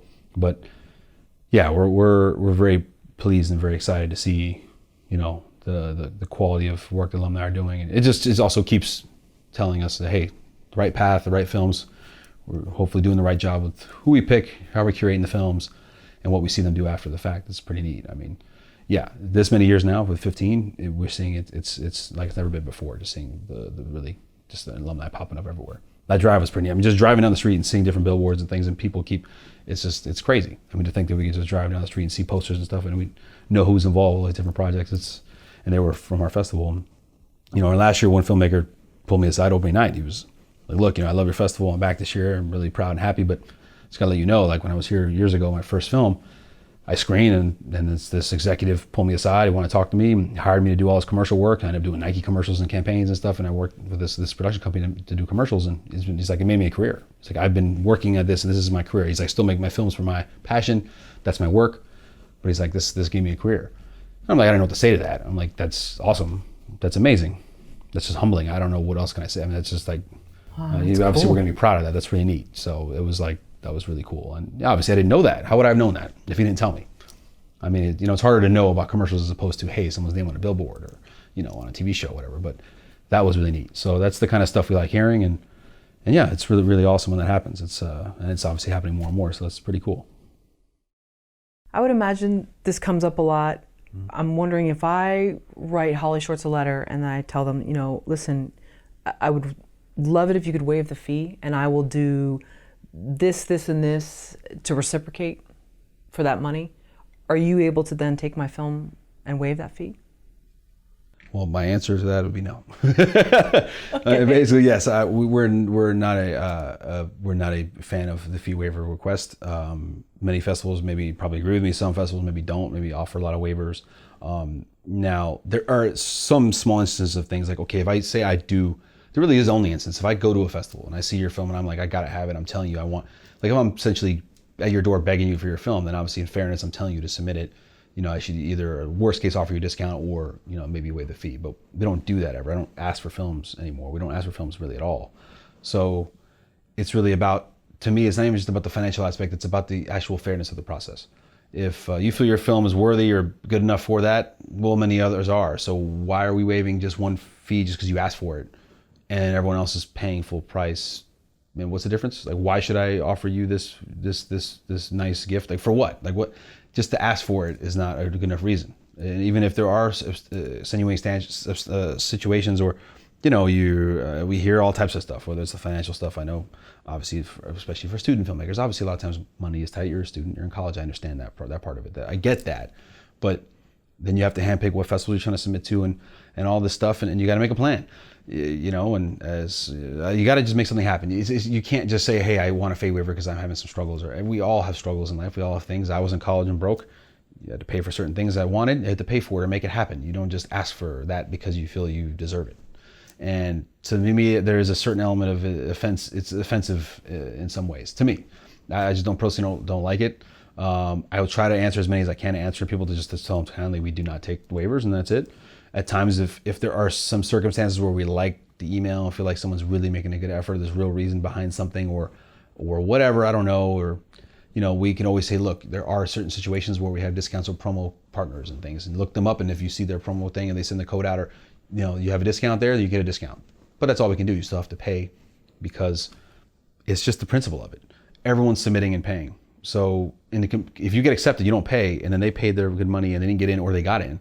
Why are you getting the same equal benefit for a submission fee? And also, again, not that it's every dollar counts, but our fees aren't like you're submitting $500 to submit to a festival. Now, it adds up for a lot of festivals. I get that. But our fee is what our fee is. I don't care what other festivals charge or how many festivals you're submitting to. For us, we're looking at it as you should submit to ours. We feel it's in that caliber, and it's in the range of $35 to $70 or so dollars, range of early to late. If you submit last day, it's obviously higher. If it's submit right now, early bird, it's anywhere from $35 to $40. It's not something you need to go donate blood for. I mean, it's like, it's not, it's just, and then again, I don't want to come across as too flippant or anything. It's just, to me, it is something that it takes the time from my day, or any of our day, or our interns or assistants or anyone, to answer these emails, to even at all, which some of them sometimes we can't even catch up on, or sometimes we even almost wondering, well, why even bother answering? Like sometimes, like, do I have to answer you? I don't have to. I mean, but we are at least trying to be kind enough to at least get back to people. Say, look, we just don't offer waivers. It's just something that it's not even a time thing. Like, oh, it's early and later, or depending on how much the fee. It's not something I feel the principle always has been. Why is everyone else paying, and what makes you different that you feel you're more special that you don't have to pay, just based on, either not just struggle, but hey, my film's that good, and I just think it shouldn't. And that's also, to touch on that bugs me even more. Like, people filmmakers should never reference, hey, I played at this festival, that festival, so that means obviously I'm at a certain place. I got in some festivals, but now here, weigh my fee for this one. Okay, let me ask you this: did you submit to those festivals and pay? Yeah, right. Yes, you did. I'm assuming yes. Okay, so now you're telling me my festival is not worthy of submitting the fee and paying. You got into those festivals, but then you understand, like, the hypocrisy of that. Mm-hmm. That bugs me to no end. Like, okay, you're telling me you played these festivals already, so obviously we assume you paid the submission fee. I highly doubt they gave you your waivers. And at times I used to get mad. I would actually say it to people, like, oh, so did you pay this fee? Yeah, no answer. Like, yeah, you paid their fee, so you're telling me now you're not going to pay our submission fee at a moderate rate, to just because you just played there already and now you just don't want to pay our fee. Then that, obviously, do you not inherently notice how offensive that can be to a festival to say, sure, you're telling me we played them first, we played with them. Hey, it's going to be personal. You're telling me you played there and paid there, and now you don't want to pay for us. So you're saying, what, you ran out of money and now you don't want to pay, or you just don't want to pay, period. And just trying to ask for something because you now feel you have a sort of more special thing going because you've been accepted. So it's great. Awesome that the films come to us and we know, hey, they made these festivals. It's great. All good. But again, everyone else is paying. So now I know there are circumstances of other countries, like Iran comes up a lot. They cannot pay fees, or there's sanctions for credit cards and things that we hear about. I don't know the political situation, quite frankly, of how much that is fully accurate or not. I believe it is to be. We still get submissions from Iran at times, and they pay. I don't know how they do it. I don't know what, but they come in and they do. And then those that don't, then we get emails from there every day, probably 5 emails a day, maybe 10, asking free waivers. And I can't open the floodgates there. If I say yes, no one pays, you guys don't pay, and then so now all these films get to not pay, but everyone else is paying. I've even asked people, like, look, can someone else pay for you? I mean, there's other countries, other people, if someone in the States or in LA or whatever, offer a discount, something, but it just has to be the principle. If you're just offering all these waivers to people, now we have to spend our time and resources for staff to watch these films. This doesn't work for us. I don't see it as being something that's equitable or fair. I know it's tough with those kind of country sanctions and things. That's a tough situation, but for us, we haven't really figured a way to solve that. At this time, quite frankly, being honest, I know some other festivals do just completely waive fees for Iran and things like that, like feeling like, okay, they can't pay and that kind of stuff. It's not something we feel like we can do with our resources and our team size and things. It's just not something. So we don't. I'm just not a proponent of that. And many times the emails, if it's not with any good effort or any good reason, people always say, right, like, you get what you ask for. You got to ask, right? Hey, if you don't ask, you don't receive. Like, hey, at least ask. Throw it out there. Why not? Sure. But if you do submit, then fine. But if you don't end up submitting, so you're asking for a waiver, I'm going to say no, and then you don't submit. Now your film never plays, never gets in, and what's the point of all that? I think if you put that time into those emails, like, you can put your time into something else. So that's, yeah. Well, I mean, I don't go into, I'm not going to go into the local coffee shop and say, hey, is it, could you just give me this one? Yeah. you know, exactly latte for free this time. And, exactly. You know. To me, it's there's nothing different. I don't even see how there is someone how they can look at it as anything different. I don't. And that's exactly a good point. It's a good analogy. It's like you're not going to walk into some store and say, "Hey, give it to me free," just because. Right. Whether we have struggle or not, everyone has some struggle. I mean, we was in a position of real struggle in college, and you found things away. I did, you do what you got to do to survive and get by and stuff. You don't just like ask for things just because you feel you're in a different place or special than anyone else, or you just don't have to pay just because you don't want to. Like, so those kind of emails, like I just don't understand. Like you're just basically telling me you just don't feel like paying, so you're gonna ask. It's really odd to me. If you think about any other business, like if people just all went to Starbucks and they had 10 people a day coming in asking for a free cup of coffee, it's not happening. And imagine if it was, like you're like, no. And it's really a bizarre thing. I guess it's just something that is just part of this business, and it's inherent with it, but it's definitely different and unique to this because again, like you said, Starbucks isn't getting bombarded with free offers every day for, customers just saying, "Hey, look, I want this one free this time," or like it's just I don't know. But it definitely is definitely a pet peeve for many programmers and festivals. I would imagine. I'm speaking for others. Maybe some don't care as much or like it, or I don't know. But obviously most don't like it and are not appreciative of that email and the time spent on that. So definitely, yeah, I'd say just don't.